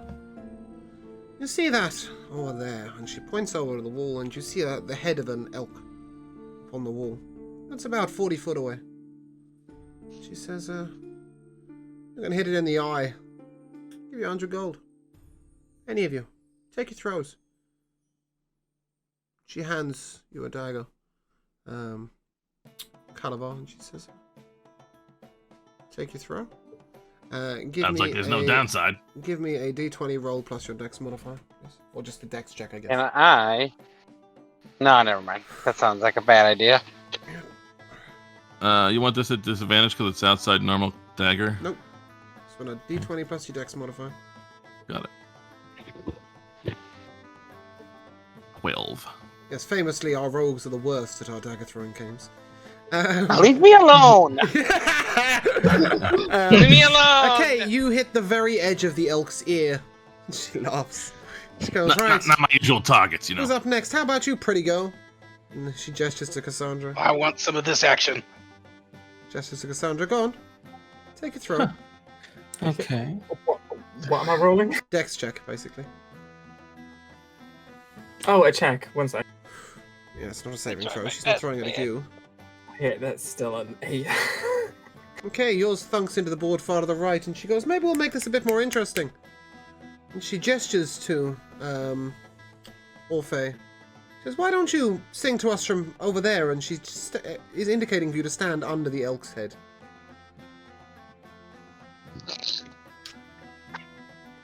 See, I would love to, but I have been in this situation before. Didn't bode well for me. Make a strength saving throw. I already hate this.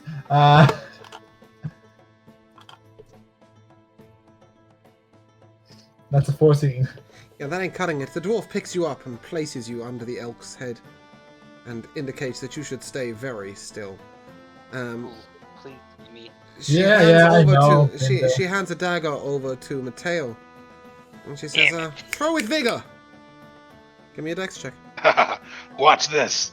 This is a dex check. Yeah.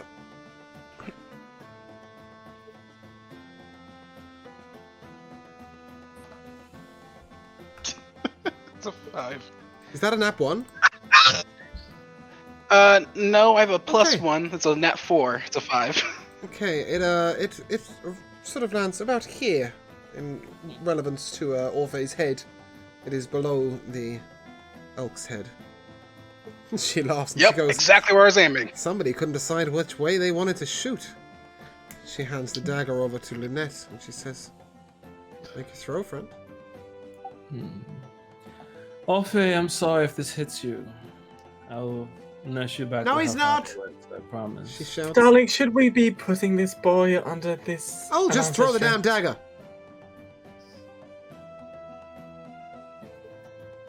That's a 19. Ooh, you hit the elk in the nose, but you missed the eye ever so slightly. She takes out a slightly smaller dagger from her purse. She hands it to Oh my Umbra, god. and she says, Aye. perhaps this Oh, will suit you better. Oh my. Oh no. Take Oh, a throw, God. please.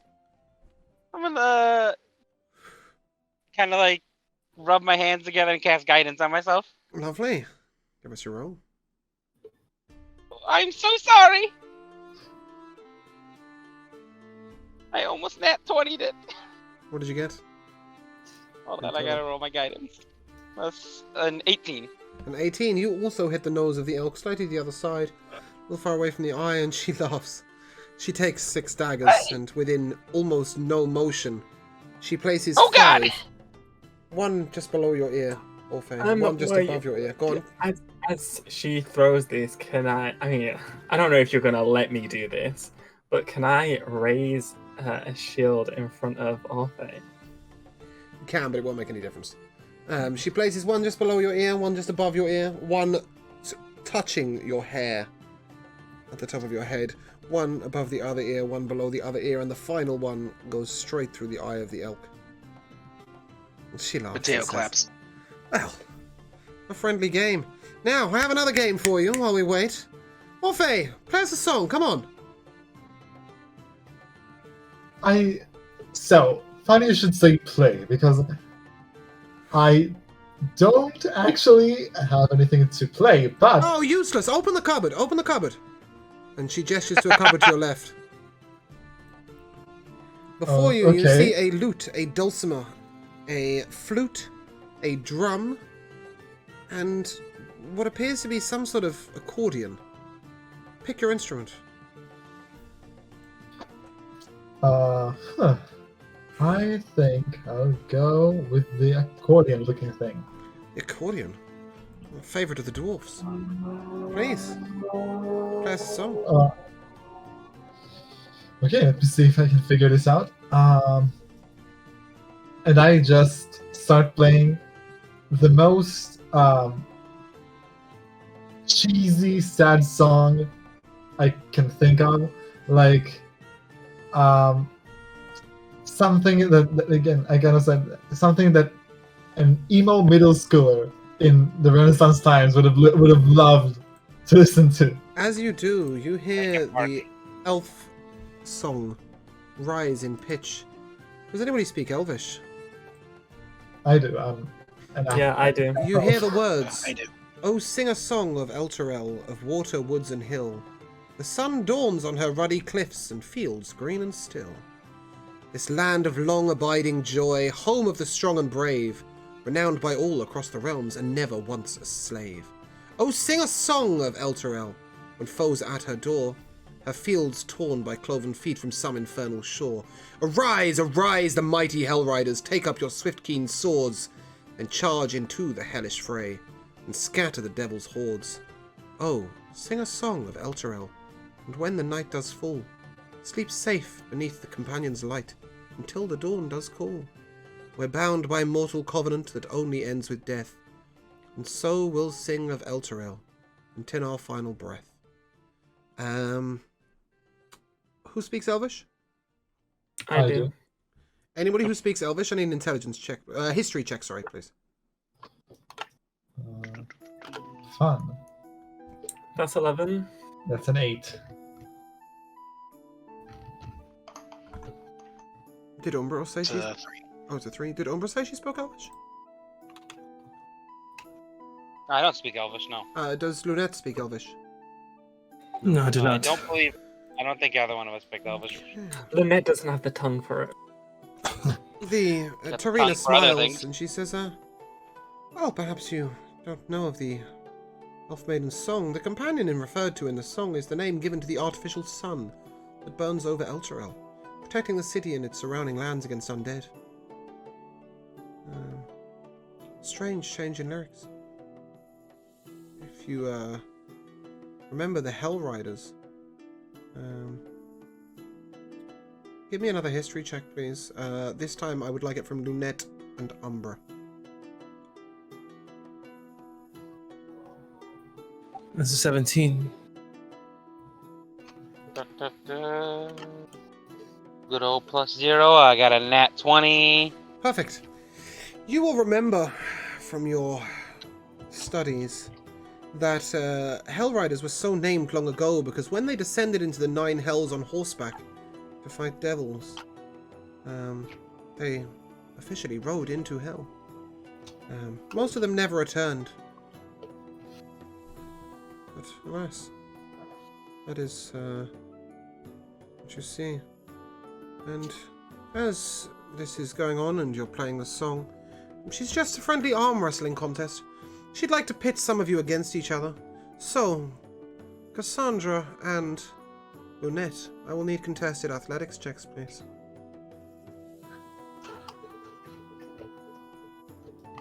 Can I check something here real quick? Mm-hmm. These are the games we're playing while we wait to help you, who obviously throws a dagger better than any of us, and your big tough dwarf friend here with the 2 giant I'll flails. fight. And so will he. And you need our help, exactly why? Are you familiar with the term meat shield? Yeah, kind of am. It's sort of what I'm getting at. Not entirely sure. Which one of these rooms is mine? How the fuck would I know? Is that a good thing? You have a room As here? I don't know. I want to go back down, ask which room is mine, and go into my room. You would be told that it is the second room along, but she would like you to play a game. That's advised. Oh. Dude, listen. I kind of like taking it aside. Dude. I don't think that it's a smart idea to not listen to a lady who can throw daggers like this. Yeah, well, I throw them a lot better from behind my door anyway, but you know what I'm saying. I guess I'll hang out for a bit. So, can I have your contested athletics checks, please? So, as we're walking forward, and I'm looking at Cassandra, I'm going to whisper something in Infernal, and touch my neck, and cast guidance on myself. Okay. What did you say? Oh, I hope I break your arm. Okay. I'm sure you will, darling. You are the more mannish of both of us. Do you speak Infernal? DM Kara over there. Yeah, I speak Infernal. That's why I that's asked what he Umbra said. asked because she speaks Infernal. You haven't got a clue what he said. Oh my! But the two of you, no. give me your contested athletics checks, please. I'm gonna run over and cast guidance on him after hearing that. That's 13. I got 6. Okay, you are able to bring his hand to Well, the table. that D4 is gonna do a whole lot of nothing. And she looks at the two smaller people and she says, Umbra and Calabar. Oh. Perhaps they Oh. arm Oh. wrestle. Wait, as Lunette brings my hand down, I start laughing and I say, "What mannish hands you have, darling. No wonder you won." Oh my! Okay. Calabar and Umbra, your contested athletics checks, please. I'm gonna boop myself with another guidance. Athletics, right? Yep.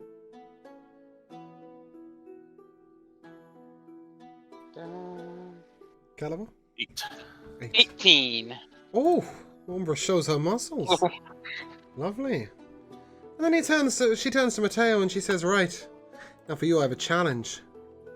Beat my dwarf friend Mateo here. has been literally been staring at the dwarf the entire time. Beat my Like, friend dwarf burying here. a hole. 200 gold is yours. The dice is really making my character look Oh, like I've she's been waiting for confident. this. I will need a strength check, please, from you, not an athletics check, as this is a contested Athletics? strength. Okay.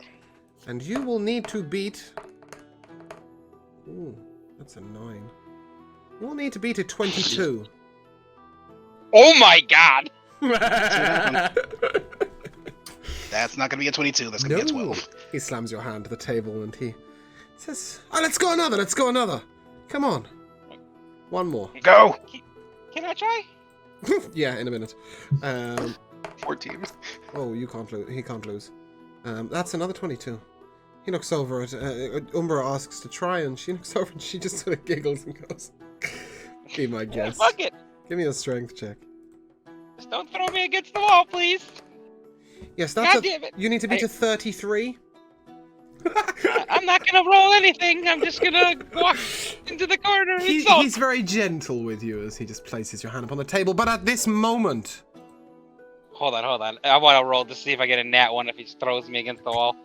At this moment, unfortunately, your arm wrestling contest is interrupted.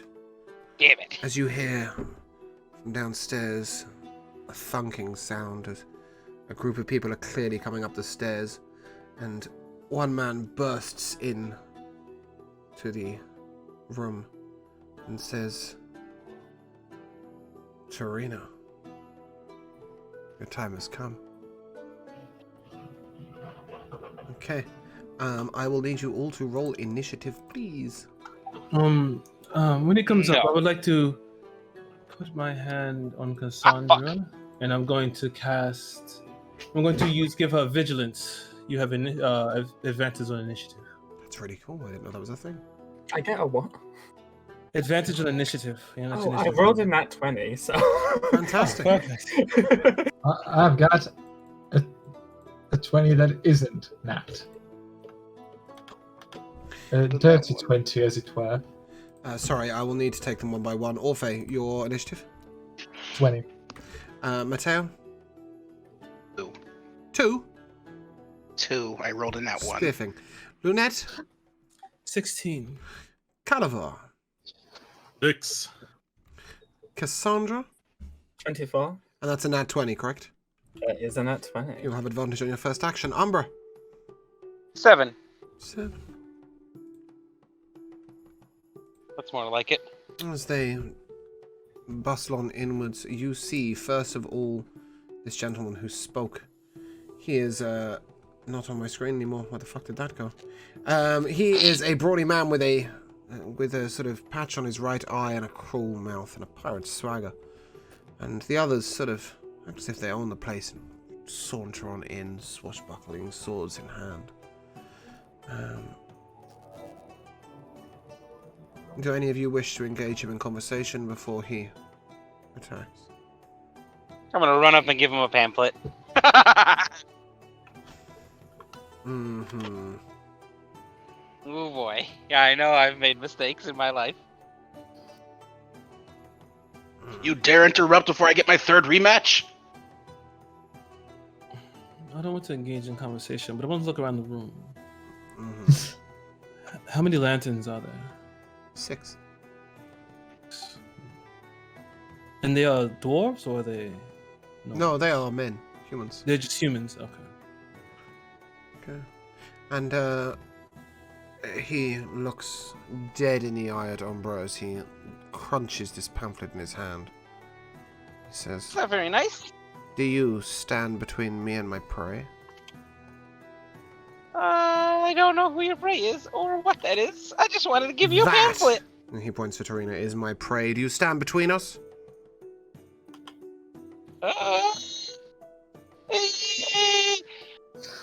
Speak up, one of you. Listen, I'm sure there's a way to talk this out. Let's just sit down, calm down.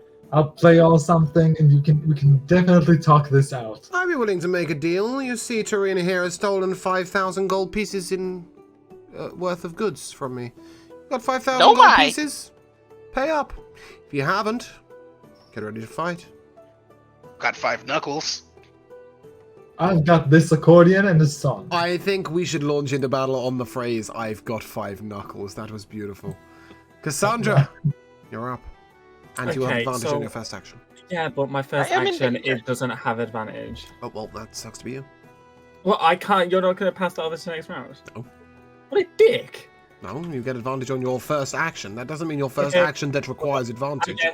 I guess when I cast my mage armor, it just really casts the mage. No, I would let you have mage armor up. You should have put it up earlier today. It's fair to say you probably cast it this morning before you even arrived at the gate. Put your mage armor up automatically. In future, cast it every morning. I didn't realize it lasts 8 hours. Yes, it does. Okay, no. You will have advantage on your next first action. Okay. So I am gonna wait. So, we don't have a battle map. So where? Oh, you are can if you they- want. Sorry. Let me just do that for you. I'm in danger.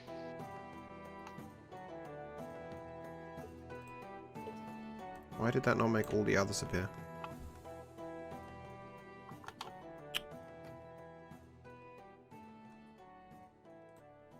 There we go. That's the one I was looking for. Okay. As you guys... Okay, I flipped the room. Sorry. That's not very helpful, but whatever. Where are my enemy counters? Please tell me I have enough. Fuck, I don't.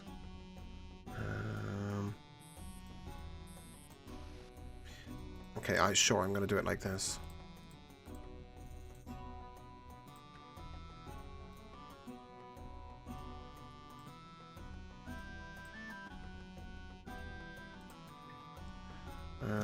We're gonna use some NPC encounters for these. Oh, no we're not. Okay, very well. I don't even understand how I don't have these up. I really thought I had done this. Because I copy-pasted it from another one. I really don't understand how I've got an entire campaign we've never fought more than 4 enemies simultaneously.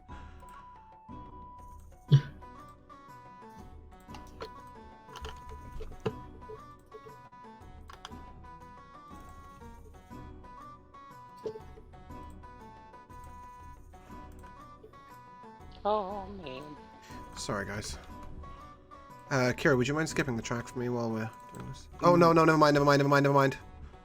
It's already what it is. It's fine. Oh. Yeah, we're just going to keep this music on now. Because we ran out of playlist. So we have 7, 6, 5, and 4.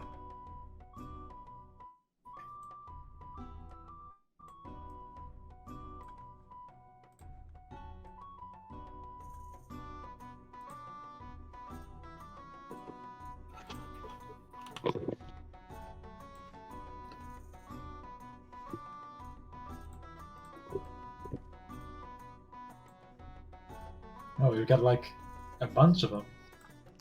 Yeah, there are 8 of them. That's a bunch. Okay. Sorry. I will say that this is 15 foot across, okay? So this whole thing is 20 foot by 20 foot. Cassandra, you were doing what? Yeah, right, wrong button. Okay, I am gonna walk right up to like in between E3 and 4. Okay. Okay, now the 4 of them, are they like within 5 feet of me? 1, 3, and 4, or 3, 4, and 6. You can choose.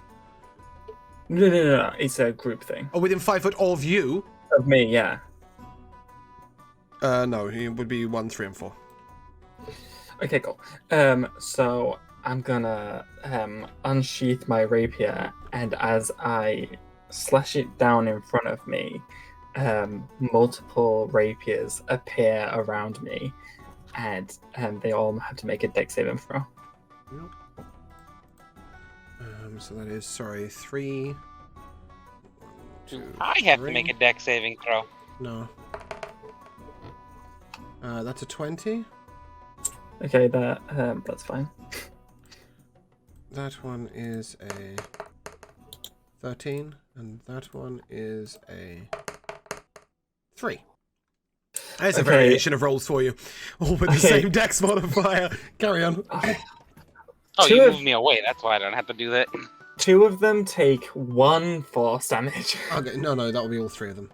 Half one is still 1 in my game. Yeah, but the dex save was 14. Didn't one of them go over that? Oh, they take no damage in that case, not half? Yeah. Right, no. okay, that's fine. It's a 1d6, so yeah, I rolled Oof, a 1, oof. so yeah, they take all the damage. Okay. Yep. Does that conclude your turn? It does. Okay. Oh, and I've dismissed my familiar. Okay, very well. Next we come to... Oh! We come to Athragati. Where is my spiritual weapon count? Who will charge up to E5 and 6. And he will swing his Morning Stars.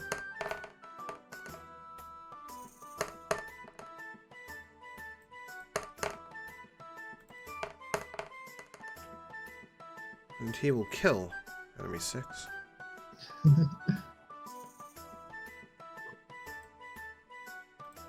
And that brings us to Orphe. Cool. I would like to cast. I'd like to cast a hex on on their leader, Mm-hmm. and then I would like to hit him with an Eldritch Blast. Okay. Give me the hit. That's 24. That'll hit. Cool. So that's 5 plus 1d6 because of the hex. So 11 damage overall, and I am going to give him a disadvantage on wisdom saving throw. Sorry, wisdom checks. Strength checks, yeah. Whatever. Strength Yep, checks. cool. He laughs at you and he says, "You die first." How about no? Okay, we'll see. That brings us to enemy 1, who is going to walk up simply to Cassandra, who's right next to him, and swing. Try it, bitch. Yeah, he will. Well, that's an 8. Yeah, that's And not that's a him. 17. I guess if it meets it, it beats it. React? No? Reaction? Sure. Excellent decision. As you raise your shield of magic. Yes. Pale This is- pink, if you will. That's just because otherwise that is quite the hit. Lunette, you're up. How far are the lanterns from me? Are they just Scattered spread around the room, so you've got 2, 4, and 6. There are no lights on the room on the wall behind you. I wonder. I can't hit all 3 of them. You won't let me put them out with thaumaturgy, correct? I'll let you pick a wall. So you can put out 2, but not 6. Not 6. Okay. I think in that case, I will cast Bane on the boss E2 and E7. Boss E2 and E7. I have to make a charisma saving throw. Yeah, what's your spell DC, please? 14, right? Yes. Okay.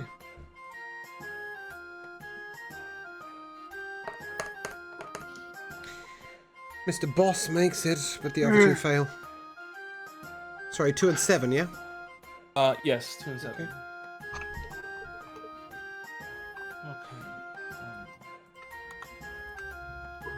And I'm going to just move back a little further. Behind the That's a D4, behind- right? Yes, D4. Okay, cool. Behind Orphe. I'll move behind Orphe.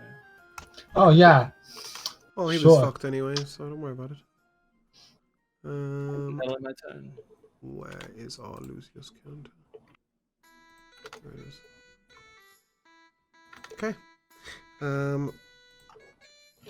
Bandit 2 will strike out at... Why are these things so far away from each other? We'll strike out over here by walking around, and he will strike with advantage on Cassandra. Great. Yeah, no, he will do nothing. Cool. That was a good turn. Dexterous moves, just dodging all the hits. Yep. And enemy 3 will take 2 steps to the right. Maybe 4 steps to the right. Provoking an opportunity attack from Cassandra, but she has already reacted. And he will shoot his crossbow at Calavar. That's an 18 to hit. That does it. Oof, that's 6 damage. That ain't good. That is a 6 out of a d6, by the way. Apologies. Okay.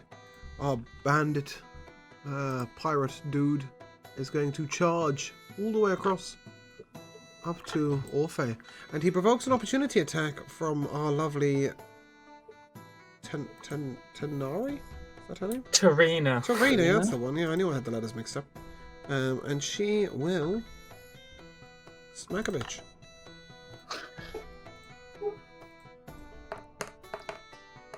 Oh! She crits. That's a powerful backslap. Wow, that's some deeps. Nice. Okay, but he will then swing at Orphe. Sorry, did you say something? No. Okay.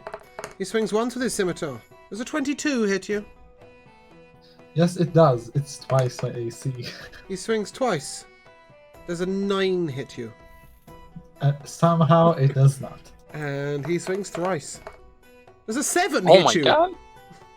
Again, somehow it doesn't. And you take 4 slashing damage.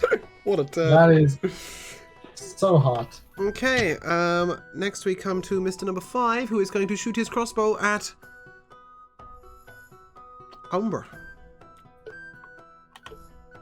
That's the wrong hit.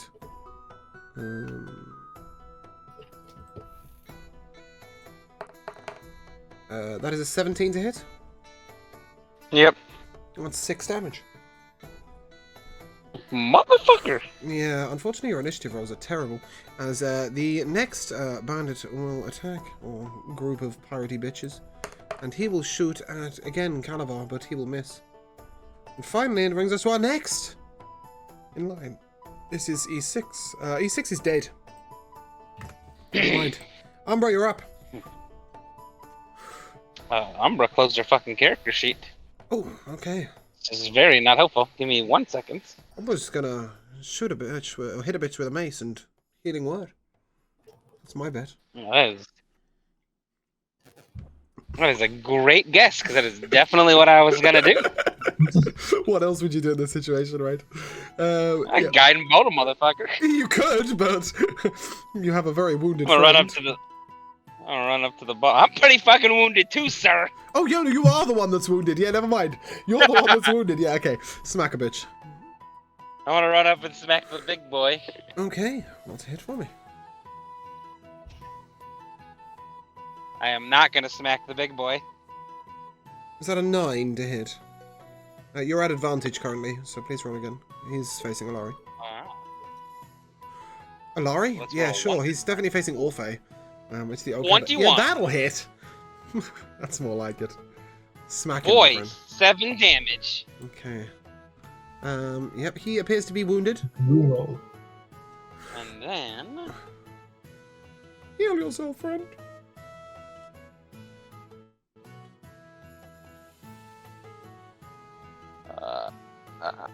Can I cast healing? Can you I cast can't healing word? technically see myself. Yeah, you can cast it and stuff. Oh, fine, healing word on myself. Okay. Does that conclude your turn? Yes, it does. That brings I'm us full HP. to the Tarina. And Tarina will throw a dagger once. Throw a dagger twice. Throw a dagger thrice. She hits 3 times. Enemy 2 is dead. Enemy 1 is dead. And that concludes her turn. Let me just take those off the map.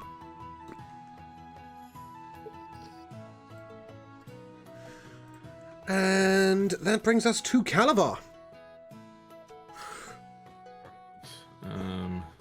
Just remember, sorry, you're the R token, I apologise. Yes, for yeah, those who don't purple one, right? understand, this is because I haven't got the token in time, so he is rogue, yes. Yeah, I mean, I don't think it necessarily matters in terms of shooting through people, but I'll still take I guess I'll move up a couple of squares just for flavor of clear shot. Interestingly, and if you shoot stand here, effectively. you are moving out of the cover from behind the table that would give you advantage. Oh, So, yes, sorry, there is a table here and a table here. Yeah, I was just gonna shoot the boss, but if I have advantage on one of these other guys across the way, I guess I will do that. If you Also, wish to I'm take 4'10". step to the You left, can you will have shoot right advantage above on me, you will have advantage easily. on the boss instead if you wish. Yeah, I want to shoot the boss. It was Umber that gave me food before, right? It was, Yes. I'm also Yeah, incredibly short, so it wouldn't be hard to shoot a human over Yeah. me. Umber seems to have healing magic and gave me food before. I want to help Umber. Yeah. So roll I would with like to. advantage, yes. All right. And- I think my spell slot off. How does... Guys, anybody who is more knowledgeable on D&D than me, sneak attack is an advantage if you're an assassin, right? Not in general. No, in general, if you Okay. if you have advantage, you still get the benefits. Yeah. Then you I are mean, sneaking and the- attacking. Yeah, I mean, I The would way anyway it's worded. because there are people there, but Yes, okay, cool. Obviously but the advantage is helpful but yeah, for the hit. yeah, So cool. The specific way it's worded, James, is if he has advantage on the attack, he has sneak attack. That Right, is okay, the cool. specific way it works. Yeah. Clearly he doesn't So need 24 to advantage. hit. Yeah, he smashes a bitch. Make sure you use your Alright, advantage to so- see if you crit, though. yeah, I did. I Okay, cool. I set it to roll twice. So and I rolled an 8 on the damage. So that's 12 plus the sneak attack damage. is Oh my another God. 3, Welcome to the 15 rogues. damage. Oh, he is severely wounded. Does that conclude your turn? Or would you I bonus action? believe here? so. I Oh, don't you have don't any have fancy cunning bonus actions actions yet. until next level. Yes, okay. That leads us to our final enemy 7, who didn't like that and is going to shoot you. Yeah. Yeah, my next action is going to be to die. That's an but 11 to okay. hit you. Oh, no, I'm good. Okay. Fantastic. Mateo, your 2 initiative. You're up. Had a cramp. Mateo's going to charge the boss. That's almost as good as the counteract. Okay, sorry. Carry on. Mateo's going to charge the boss. Okay, if Just you come to go. this side, you will have advantage. That sounds good to me. Yeah, I thought Swing it at was. his head. Please do.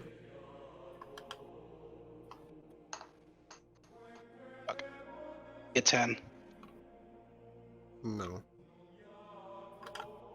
My back. Did you wait this entire round to do that? Sure did. Fantastic. All right, well, Cassandra, that's me, you're guys. up. Okay, I'm gonna walk up to. Is that E4? Yep. Yeah. Walk up to E4. You'll be swinging with advantage. Should you be great. swinging? I will be. The first one's an 11, and then the second one's an 11. Right, that hits. Oh, great. Okay. As I swipe at him with my rapier then glows like a pale pink, almost like it's pulsating. And he gets 11, just 3 11s, 11 damage. And should he try to walk away from me, he will soon regret it. Sorry, what have you cast? Booming Blade. If he moves away from me, then he takes thunder damage. After a Right, knock. sorry. For some reason, I thought it knocked him back. Yeah, I don't know No. why I thought that. So that was E4. 1, 2, 3, 4. Yep, okay, 11 damage. You kill him.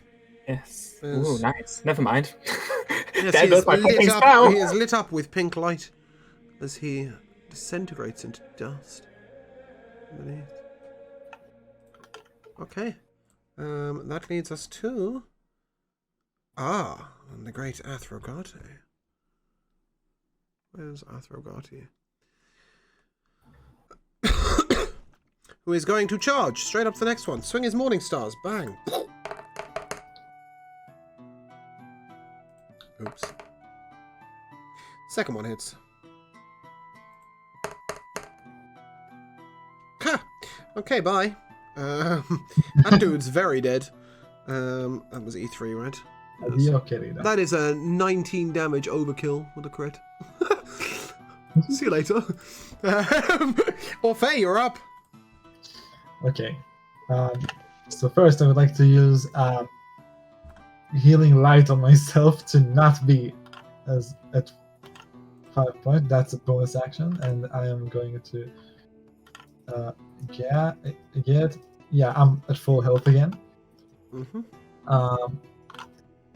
And I look at the boss, and I tell him that, see, unfortunately for you, I am contractually obligated to not die in this battle. So, if you don't mind, and then I cast Toll the Dead on him. That's a Wisdom saving throw.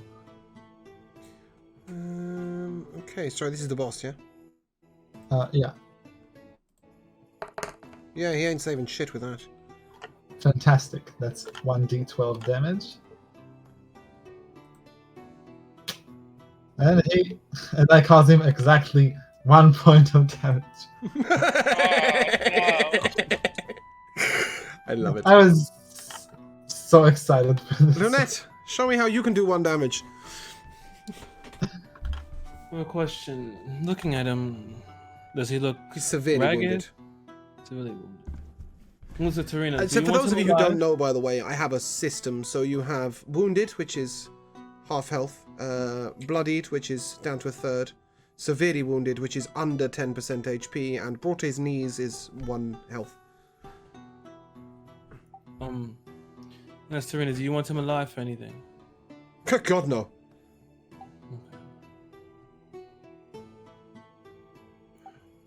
I'll go ahead and cast Toll the Dead on him as well. Okay. Yeah, he's not saving shit with that either. See if you can do 1 for me. That's an 8. He is brought to his knees with damage. Does that conclude your turn? Just like I like them. Perfectly. Yes, that ends my turn. Okay. E5 will shoot at... Who's there? Mateo. Oh, actually, I'm sorry.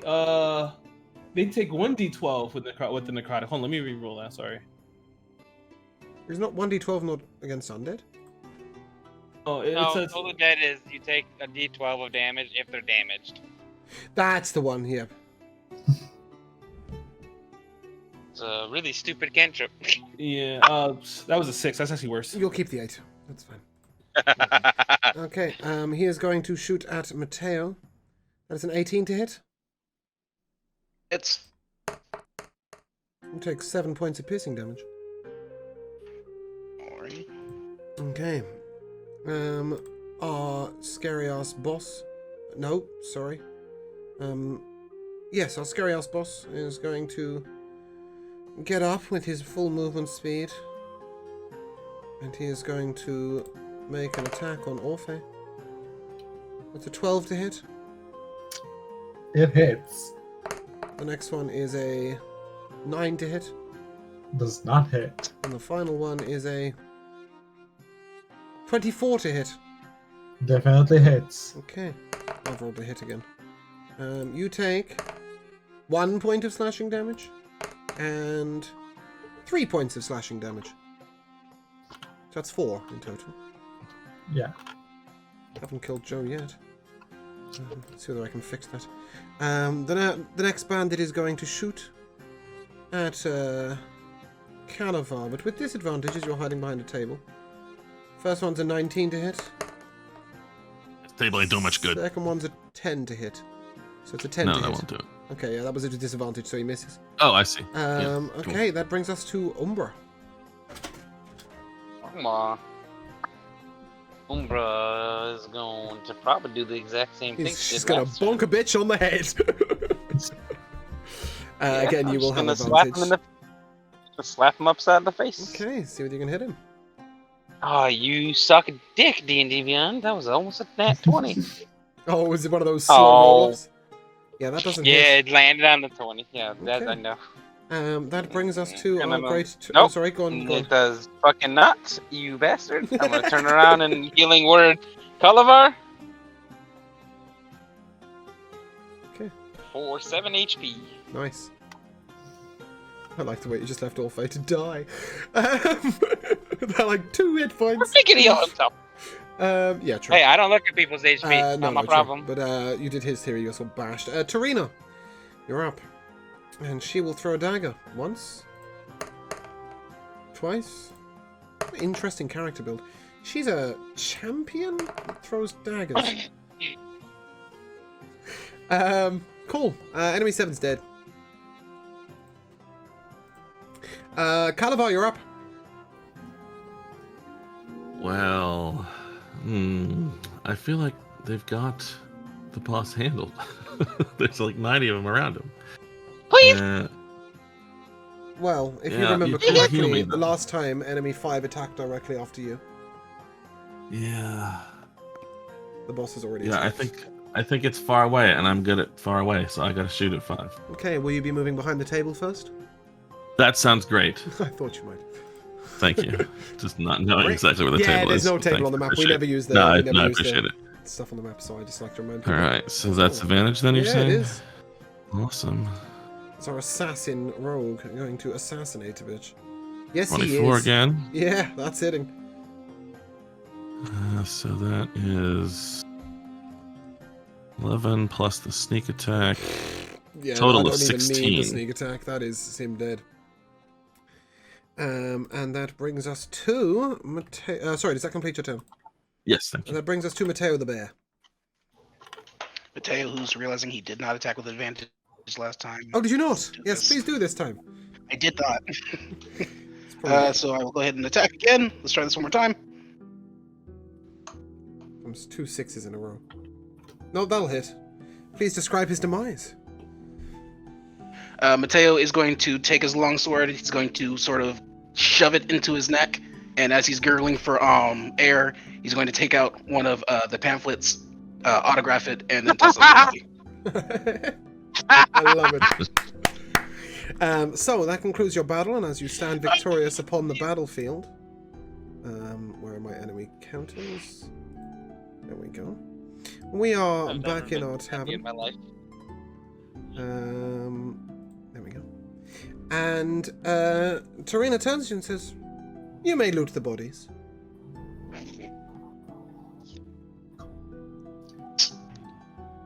Yeah, I guess Okay. why You not? want any of this? Okay, so upon the boss, you find a pouch containing 32 gold pieces and 15 silver pieces. For ease's sake, you can call that 33 gold and 5 silver. He wears 2 gold necklaces, each worth 25 gold, and a black and gold ring with a white pearl set in it. But it'd fetch you 125 gold pieces. He also is wearing chain mail armor, and you may take it. Each of the other pirates has... Okay, so I'll just count them up together.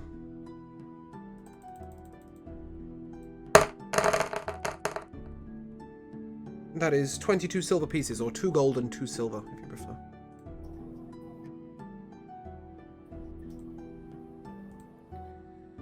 And Tarina says to you, I appreciate your assistance. More formidable than we would have considered. Are you aware that this man is the captain of the Uncivil Serpent, which is moored at the end of the dock? He'll have some guards on board, but if you wish to dispose of them, the ship is yours. As is any loot upon it. And I believe you asked for some information. Yes. Several That's blocks what I- northwest of here is a public bathhouse with a walled garden and frolicking nymphs carved into its front gates. Followers of the Dead Three have been seen coming and going from the bathhouse. I'm told there's a secret door inside that leads to a dungeon. That's where the killers are hiding.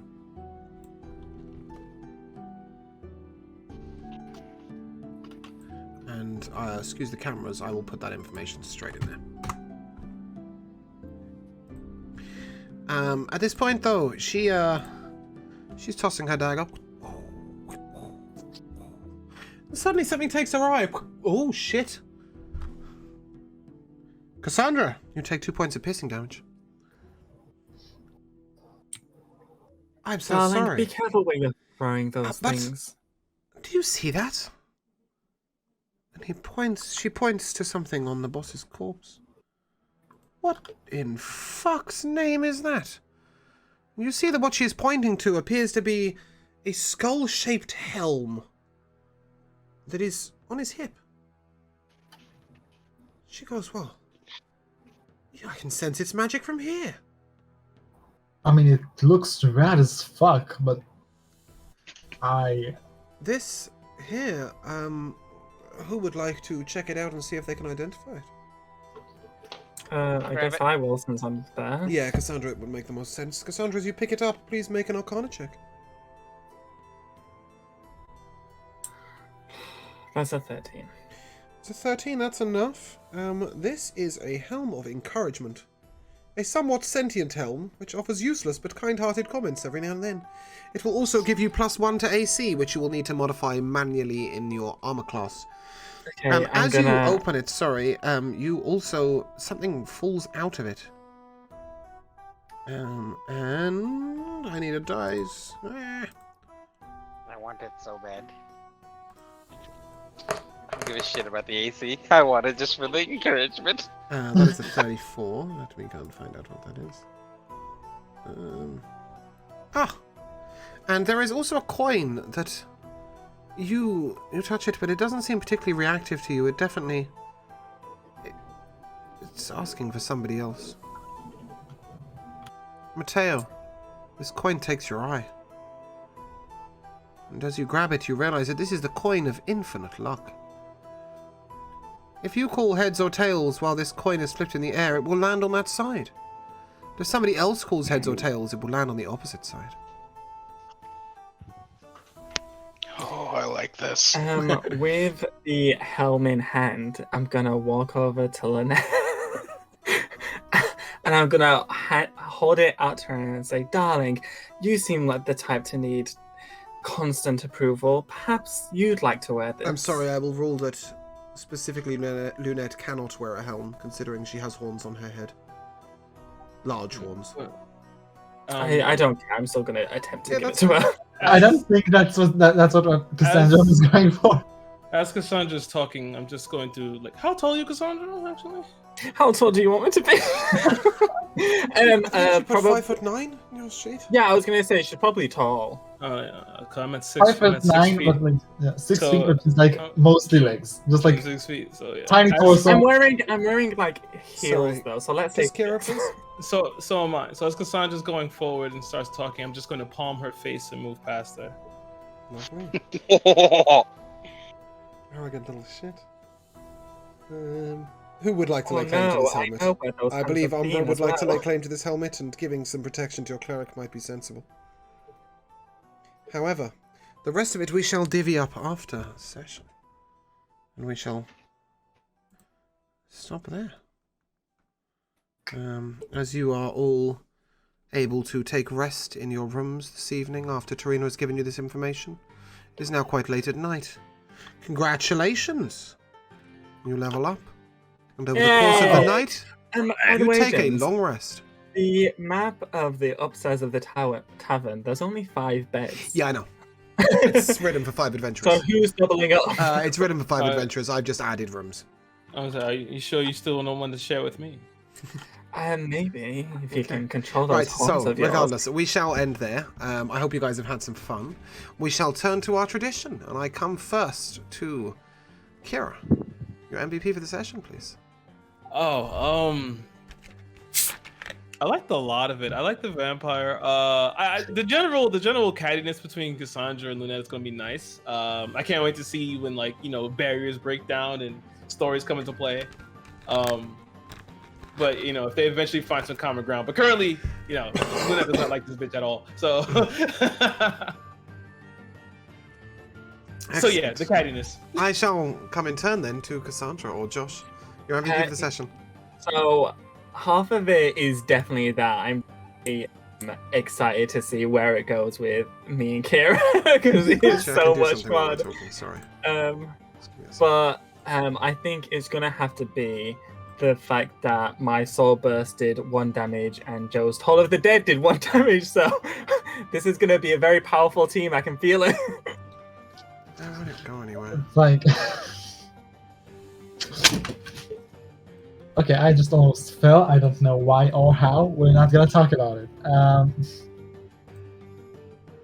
Sorry, Joe, your MVP, please. Oh. Yes, you, Joe. You, Joe. Jellyfish Joe. Yeah. So, I'm definitely gonna give it to Umbra. I love this character. I want to protect her. I want to suffocate her to death. I absolutely love this character, and I can't wait to have more fun with it. I will also like to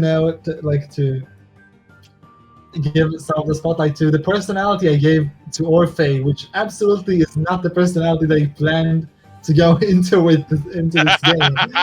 So I kind of like that he's like a bit of a hippie though, and he's just like, guys, let's talk. Yeah, guys, let's play a song. Oh, sorry, I forgot something really key. At the end of your performance on the accordion, she applauded you. She said you could take the pick of the instruments and add it to your inventory. So please, over the next session, you'll be able to gain an instrument. Please don't take the fucking accordion. I mean, why not? Because it's awful. It's awful. And also, none of my music has an accordion on it. I'm gonna take the accordion. Good. I thought you might. Excellent. You can take the accordion. You will have an advantage on any performance checks made to dwarfs. Cool. So I'll take the accordion. Yeah, we'll see what happens with Orphe's personality, if I keep on going that way, or if I'm going to retcon it completely. I really enjoyed it, so yeah. I come next to Other Joe, or more commonly, Jodai. Your MVP for the session. Yeah, I'm gonna go with like the constant random item dump of like we started this out going, oh my god, we don't get any of our stuff to start with, and it's gonna be a huge pain in the ass, and then it's just like an hour and a half of just like here's a whole bunch of amazing stuff, and not only is it kind of cool, but then it's a bunch of things that you wouldn't necessarily have exactly planned, and so it starts off with sort of a slight twist of flavor. So I loved this when I read through the book, and at first when people were like, oh, you got no items, I was like, oh my god, and then it's like, actually, you've got a really weird, interesting amalgamation of strange crap that you're going to have to make work for you, you know? You've got one set of chainmail armor when 3 of you would like to wear it, for example. I don't think it's actually 3, but you know what I mean. And I think, yeah, that well, brings even a really dumb cool crap like the chalk or something from the Thieves Guild guy. It's like, I don't know, I would have eventually said just like, okay, I guess I'm using my like stuff or whatever, but like now I might even think about like, okay, specifically I was given these particular things and I'll weave it in better. So yeah, I really liked that flavor from the book as well, so yeah, I'm glad you brought that one up. Cal, your MVP. My MVP goes to our rogue for fully about to fuck off during our game session. It would have been super funny when the fight started. Yeah, I couldn't allow it because I knew that he'd be fucked when the fight began. But I guess you were probably thinking of being in a sneaking position, right? Well, I was kind of torn because I do have him like as his flaws that he's really stubborn when he thinks people are asking stuff of him that is stupid and that they don't deserve to ask. But it's like, so he's being stubborn, but actually would help him. So I'm not really playing a flaw. I'm turning it into an advantage. So that's not fair. So I just stayed. Yeah, no, I thought it was definitely an interesting moment. And Moon, your MVP for the session. I'm gonna have to give it to the rogues of all of James's fucking service or campaigns not being able to throw goddamn daggers. Yep. It's always seems to happen. As soon as you have to throw a dagger in the competition, suddenly your dex check just goes out the fucking window. And like the fucking cleric turns up with one. Just want you to know, Joe, that I have 2 20 dex characters. Both of them have rolled nat ones on those dagger throwing contests. So this dagger throwing contest and this axe throwing contest and all sorts of things, these appear in lots of different taverns. They are my tavern game. Well, rogues save it for what matters. You know what I mean? There's no good. point in sneak attacking a dead thing on the wall. So I will come to my Get MVP, money for it. but I just briefly want to say, first of all, I love the flavor that you guys have brought to your characters. I think it's a brilliant vibe. I think it's really interesting. I love the sort of dark, subtle vibes of Lunette with the still bitchy but quite pleasant version that Cassandra brings. I love that Orphe sort of has accepted his role as not quite powerful yet. That's really quite pleasing that he's sort of accepted that he's got jack shit, nothing on his back, and he's okay with that. So I like that. I love the confidence with which Jodai and Cal know their characters already. I think that's brilliant. You know exactly who your character is and what it would do. And of course, heads up to Umbra. We invited Moon more specifically because we were in the Forgotten Realms, and this is where Luna and Umbra were born. And they are such flavorful characters with such interesting personalities that they had to come in. And Umbra is at an advantage, I will say, because Umbra's been created for a lot longer than this campaign has been in the making, so he's had a lot of time to flesh out her character, but it's wonderful to just be part of it and experience it. But my It is his MVP, third campaign, so. by a fucking long way, goes to the autographed pamphlet. Yeah. That Cal Oh, handed yeah, out. That was absolutely phenomenal. Very good. And I love the way you guys are already playing off each other's characters. I can't wait for next week. We will start at the same time. We ran 2 chapters today because they are known to be the 2 shortest chapters. So we will continue next week with chapter 2. And I expect it to be 3, 4, 5. I expect it to be 4 weeks before the end of the whole of episode 1. And hopefully it continues to be this full of flavor. The book is really throwing me up some interesting things. For those of you who don't know, I'm running this campaign from a book. I have added a few embellishments, but the majority of it is pretty much as written. Certainly in times of items given out, unless they come off my list of slightly useless items, like the journal and the helm, they are all straight up written from the campaign. So yeah, I hope that everybody finds it as interesting as I'm finding it. I'm really sorry to you guys who are looking at my camera and constantly see me doing this, but I need to read off that screen, so not much I can do about that one. I might switch it over next week, so I'm reading from the screen in front of my face. That might make it a little more sense, but it makes me look really pale, and well, we can't have that. But yeah, thank you so much to my players for playing. Thank you to the viewers for watching. And yeah, if you guys would like to say goodbye, we shall move ourselves elsewhere. Goodbye. Bye. Goodbye. And we are going to raid Loch Ness, Yeah. who is currently playing Dungeons and Dragons at a time which she doesn't play Dungeons and Dragons, so let's find out what she's doing. Loch Ness is where you will find the SAS. This is where they stream from. They are absolutely incredible. It is a 3-person campaign, purely theatre of the mind, with some of the best roleplay you'll ever see. They have 3 people who are so committed to their characters. Our friend Steve-O, God of Nerds, plays there. And honestly, like, just go watch.